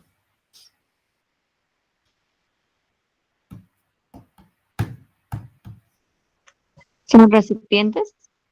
¿Ya? ¿Qué más? Son recipientes. Recipientes con formas geométricas diferentes. Son recipientes de diversas formas geométricas. Ya, vamos más a lo que es, no nos demos muchas vueltas. ¿Qué más? ¿Qué más? ¿Qué es la característica principal de los mezcladores móviles? ¿Ya? Que realizan, ¿ya? En este caso, movimientos de rotación, Gira. ¿ya? Sobre su eje o sobre un eje horizontal, ¿ya? ¿Qué quiere decir un eje horizontal? No sé si, yo creo que la otra les mostró, ¿no ve? Ejemplo de mezcladores móviles. No sé cómo dibujarlo aquí. Vamos a hacerlo con línea. Entonces, este viene a ser en pocas palabras su eje, ¿no? Y nosotros vamos a tener, por ejemplo, el mezclador tipo en B, el cual es así. Y así, ¿no? Obviamente esto es más grueso, esa B es gruesa. Y este es su eje horizontal. Entonces aquí nosotros vamos a tener como una especie de manija.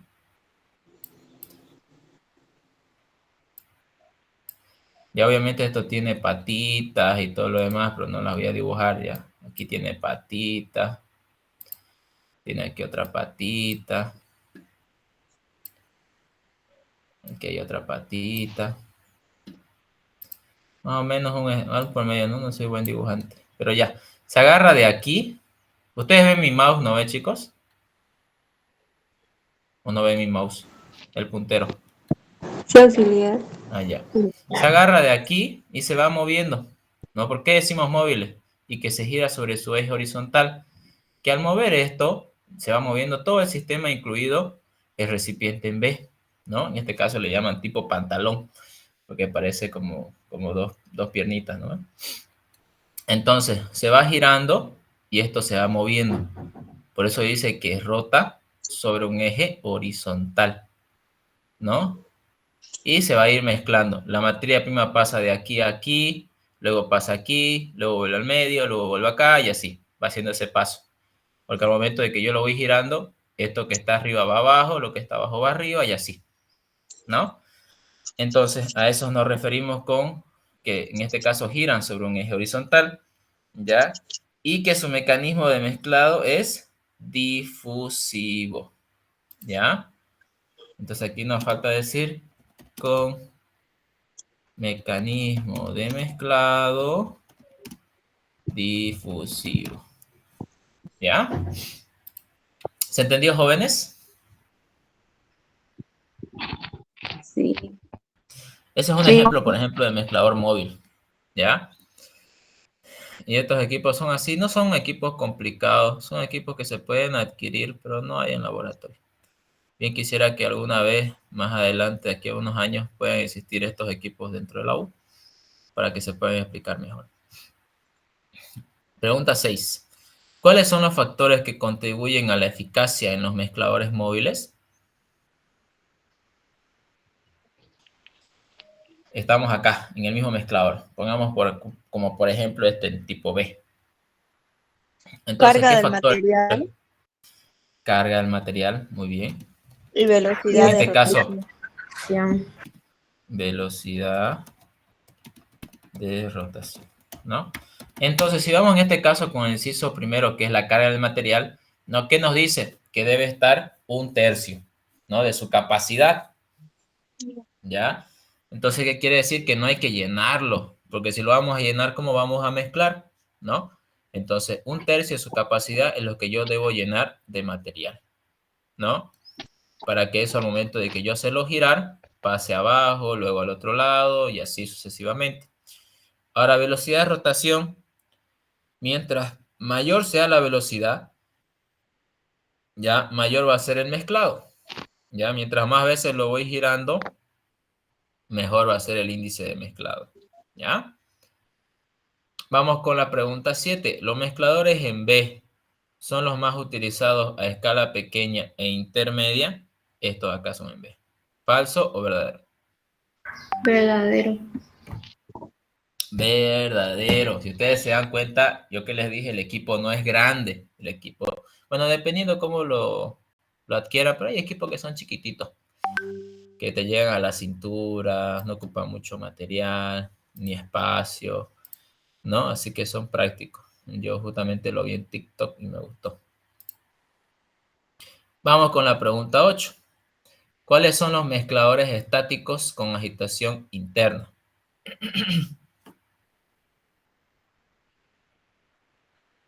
A ver. Tenemos dos. ¿Cuáles son? Mezcladores de cintas y mezcladores orbitales. Mezcladores en cinta, ¿ya? Y mezcladores Y orbitales de tornillo interno. orbitales de tornillo interno, ¿ya?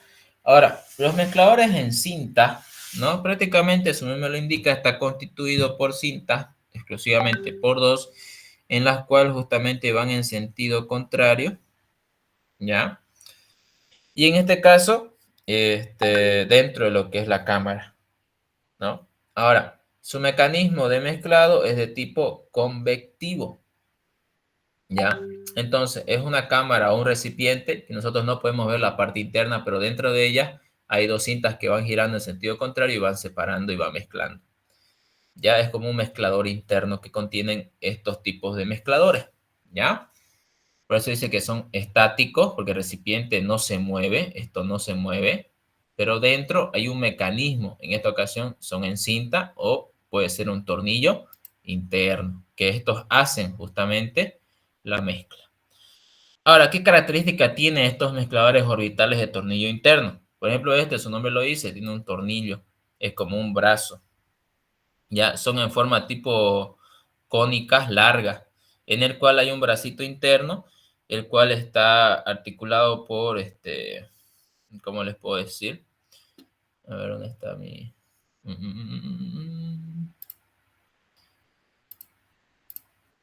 Es como más o menos, que me acuerdo, es como tipo así. No recuerdo muy bien. Y esto es la parte interna. Bueno, el recipiente. Ya el recipiente es más o menos así que yo me acuerdo. ¿Ya? Y dentro tiene un bracito. ¿Ya? Este bracito tiene varios segmentos en los cuales estos van a ser, es más o menos así. ¿Ya? Estos van a ir girando. ¿Ya? Y así va yendo. No me acuerdo cuántos tiene. Pero ya más o menos un aprox. Más o menos un cercano. Ahí. ¿No? En los cuales este bracito va girando. Obviamente aquí hay un sistema, aquí hay un motor. En el cual va girando y esto va a ir mezclando. ¿No? Obviamente va hasta abajo. ¿No? Entonces esto básicamente es un mezclador con un tornillo interno. ¿Ya? O tornillo sin fin se lo denomina igual. ¿Ya? Básicamente el recipiente no se mueve, pero hay un motor que hace que este bracito gire de manera interna. Ahora, ¿qué características tienen los mezcladores estáticos?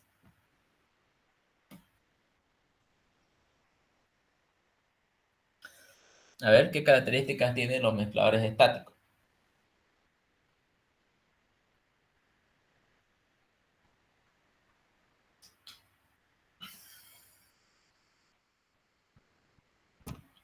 A ver. Que no requiere movimiento del recipiente. Ya, pero eso no es una característica, sino una característica del mezclador. estático. Obviamente sabemos que al ser estático no se mueve, pero ¿qué es la característica? ¿Cómo es que se para si no se mueve? O perdón, ¿cómo es que mezcla si no se mueve? Ya estamos en mezclado. ¿Cómo es que mezcla si no se mueve? ¿Qué contiene en su interior que hace que sea utilizado para mezclado de sólidos?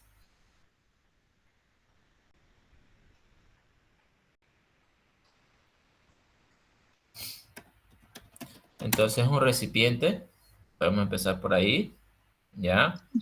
Llevan una serie de tabiques incompletos. Ya, que lleva tabiques incompletos, ¿ya? Que en esta ocasión van a actuar como deflectores, ¿no? Y justamente cuando el material vaya a pasar por estos tabiques, ¿ya? Va a empezar a dividirse y va a empezar a mezclarse, ¿ya? Ahora, su tipo de mezclado es de tipo convectivo, ¿ya? ¿Qué quiere decir convectivo? Que va a ser su mezclado, pero en grupos de partículas, ¿ya? Ahora, no me acuerdo si en el de tornillo les dije qué tipo o qué mecanismo tenía. En el de tornillo, su mecanismo es difusivo y también convectivo, que quiere decir que va a mezclar grupos de partículas y también puede mezclar partículas individuales, ¿ya? Vamos con la pregunta número 10.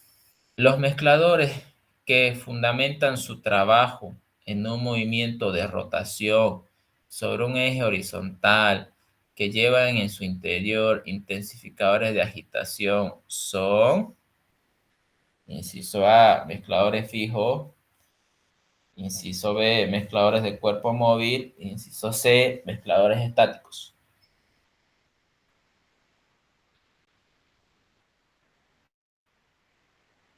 Ya, los fijos son los mezcladores, perdón, los fijos son los estáticos. A ver, sí, no son los móviles. Los mezcladores de cuerpo móvil son aquellos con agitación interna y los estáticos son los que no se mueven.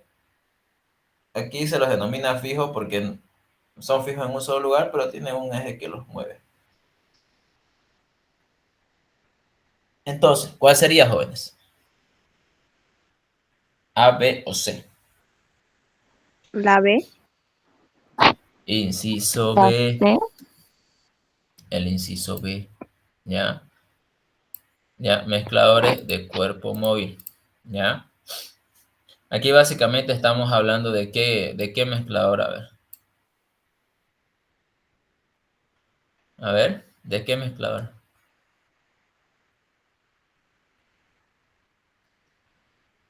Mezcladores móvil. Ya. Cuando hablamos de eje horizontal, ¿qué característica era esa? Ah, no, perdón, aquí con fijo es aquel estático y este igual es estático. Este es el móvil. Sí, sí. Ya. Cuando hablamos de eje horizontal, ¿a qué nos referimos? A este equipo, que les había dicho que tiene un eje horizontal en el cual yo lo hago girar sobre ese eje, ¿no? Entonces, ¿su cuerpo es móvil? Sí. ¿Por qué? Porque en este caso este cuerpito se va a ir moviendo, el recipiente se va a ir moviendo, ¿ya? Ahora vamos en este caso con la pregunta 11. Me estaba chispando con esta pregunta. Los mezcladores estáticos con agitación interna que presentan un brazo articulado unido a un tornillo sin fin, cuyo proceso de mezclado es difusivo y convectivo, corresponde a... ¿Cuál es?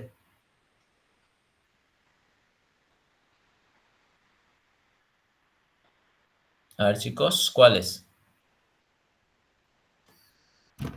Mezcladores estáticos. Mezclador de cintas. Mezclador estático... No, ni en cinta. Bueno, sí es estático, pero no es el de cinta. A ver, ¿qué dice aquí?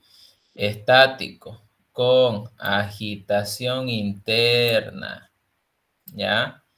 ¿Qué más? Que tiene un brazo articulado, unido a un tornillo sin fin, cuyo proceso de mezclado es difusivo y convectivo, corresponde a Los los mezcladores orbitales, mezcladores. orbitales ¿Qué más? de tornillo interno. Orbitales de tornillo interno. ¿Ya? ¿Qué fue lo que yo les dije? No ve, aquí está. ¿Dónde está? Aquí. Este. El dibujito que yo les hice. Tiene un bracito articulado que tiene estos aquí. Y hace que gire sobre un eje. Y le dije también que era de mezclado convectivo y difusivo, que fue hace rato lo que les comenté. ¿No? ¿Preguntas hasta aquí, jóvenes?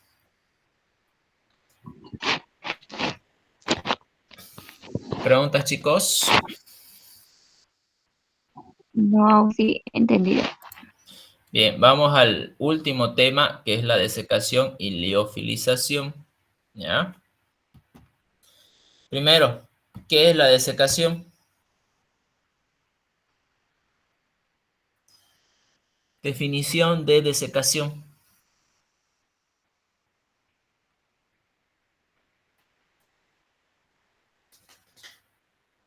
A ver, chicos, definición de desecación. Vamos, vamos, vamos. Definición, definición.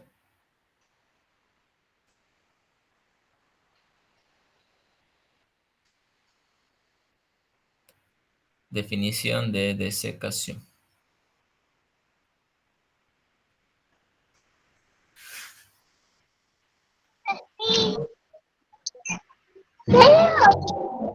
La desecación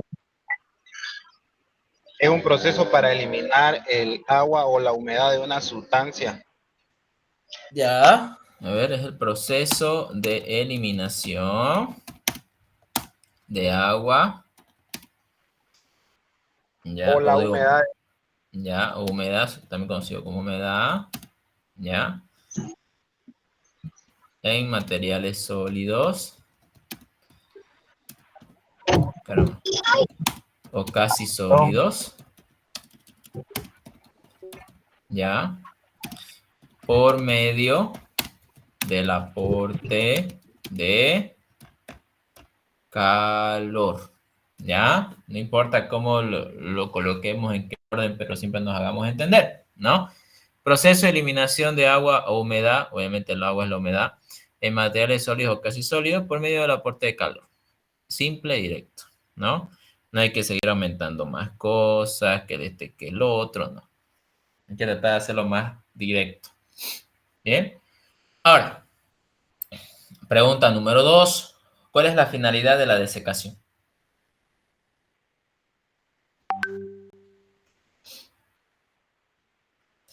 ¿Cuál es su finalidad? ¿Con qué objetivo yo voy a desecar?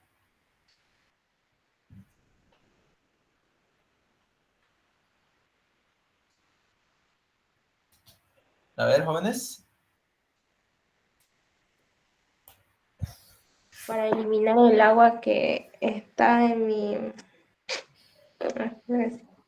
No. Para mejorar la conservación. Ya, para mejorar. Me gusta, para mejorar. Ya, la conservación. En este caso, y evitar su inalterabilidad.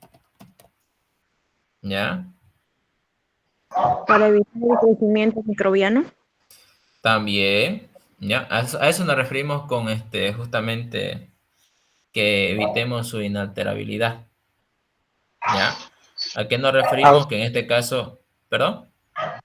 Yo lo anoté así, dice, la finalidad de la desecación en farmacia es conservar y estabilizar los productos para prolongar su vida útil. Está bien, perfecto. ¿Ya? Está correcto.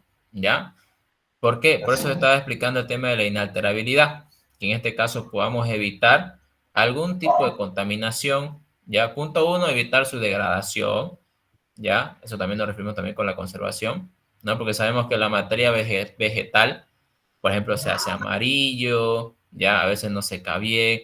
Entonces evitamos eso. Siguiente, evitamos justamente su contaminación, porque un material al contener altas cantidades de agua es susceptible a crecimiento bacteriano. Entonces, al eliminar el agua por medio de la desecación, por medio del calor, estoy conservando y voy a evitar que se contamine, ¿no? Entonces, a eso nos referimos con inalterabilidad. Ahora, generalmente cuando uno deseca lo puede conservar por mucho tiempo la materia prima, no se va a amarillar, no va a tener ningún cambio físico. Ya yo he tenido en este caso mi planta que hice en fito, lo tuve un año creo en mi cuarto y se mantuvo intacto, ¿no? No le llenó ni hongo ni nada. Entonces, eso se refiere cuando hacemos un buen proceso de desecación. Pregunta 3. ¿De qué aspectos depende la desecación?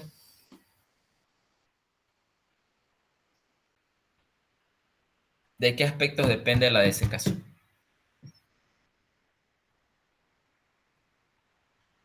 Son dos. ¿Cuáles son? Físico y químico. No.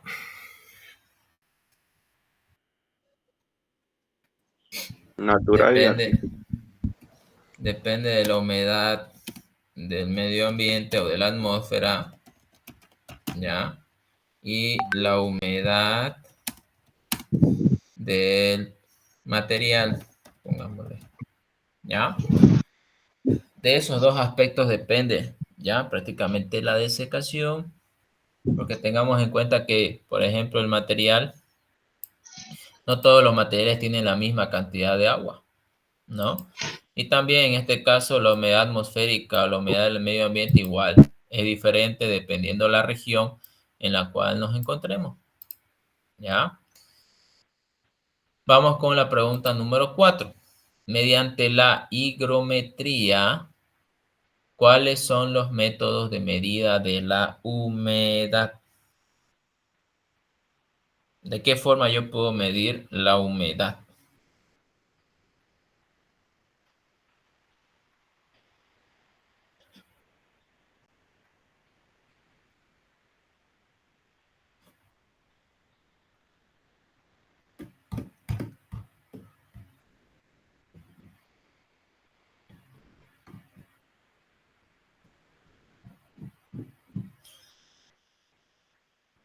A ver.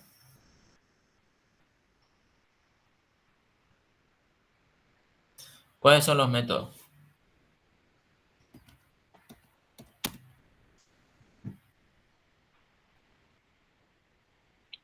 Método gravimétrico. Ya. Método gravimétrico. Utilizando la gravimetría Método de la temperatura húmeda y temperatura seca. Uy. ¿Qué más? método de puntos de rocío. Método del punto de rocío. Y por último, Medida, mediante un higrómetro. ¿Ya? Entonces esos son básicamente los métodos que yo puedo utilizar para medir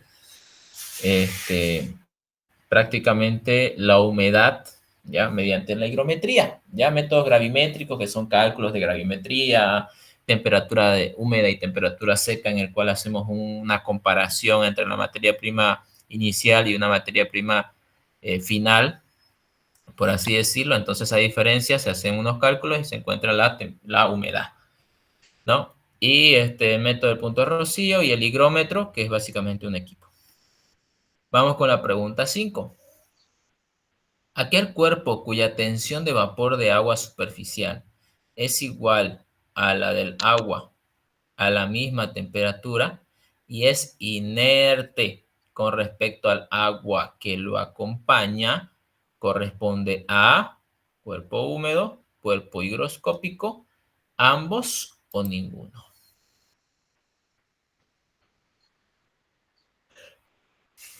A ver.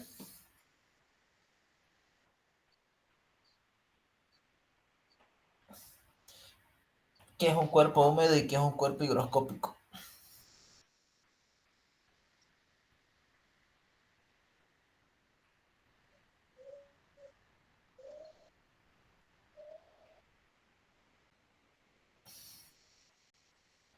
A ver.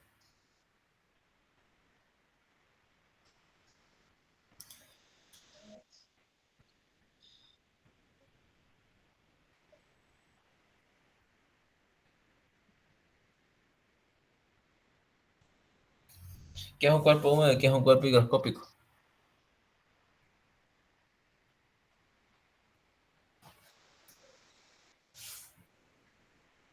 Vamos, vamos, chicos. Entonces, cuando hablamos prácticamente del cuerpo húmedo y el cuerpo higroscópico, no, el cuerpo húmedo es aquel que, en pocas palabras, al tener contenido de agua, no sufre ninguna modificación en cuanto a su estructura física.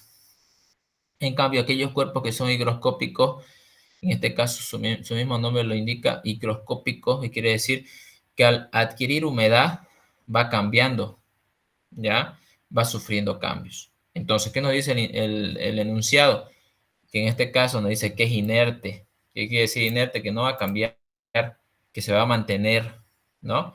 Con respecto al agua que lo acompaña. Entonces, aquí ya estamos hablando prácticamente del cuerpo húmedo, ¿ya? Porque el cuerpo higroscópico va a sufrir cambios, no va a ser inerte ante la presencia de agua. Es todo lo contrario. Ahora, vamos con la siguiente pregunta. ¿Cuáles son los dos procesos simultáneos en el secado?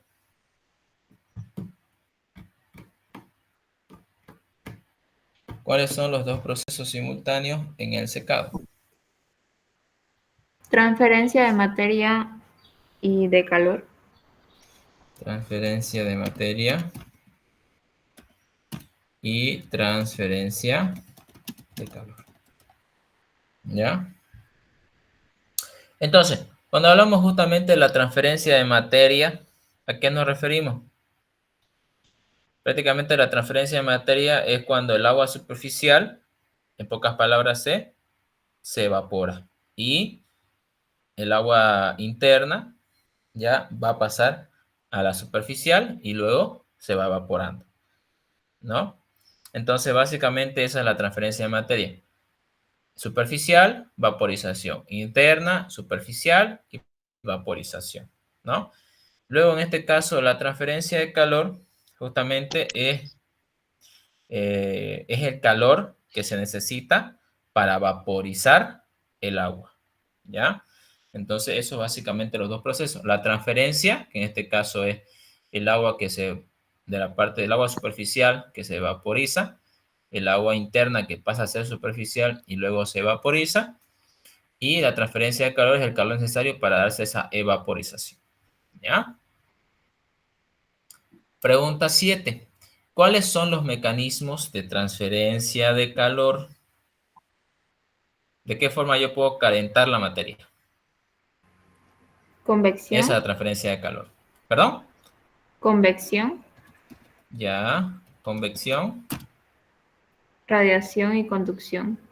Radiación y conducción. ¿Ya? Bien, entonces esos son los tres procesos o los tres mecanismos de transferencia de calor, ¿ya? Por ejemplo, el de conducción es como cuando yo estoy calentando el extremo de un metal, poco a poco, conducción, perdón. Cuando yo voy calentando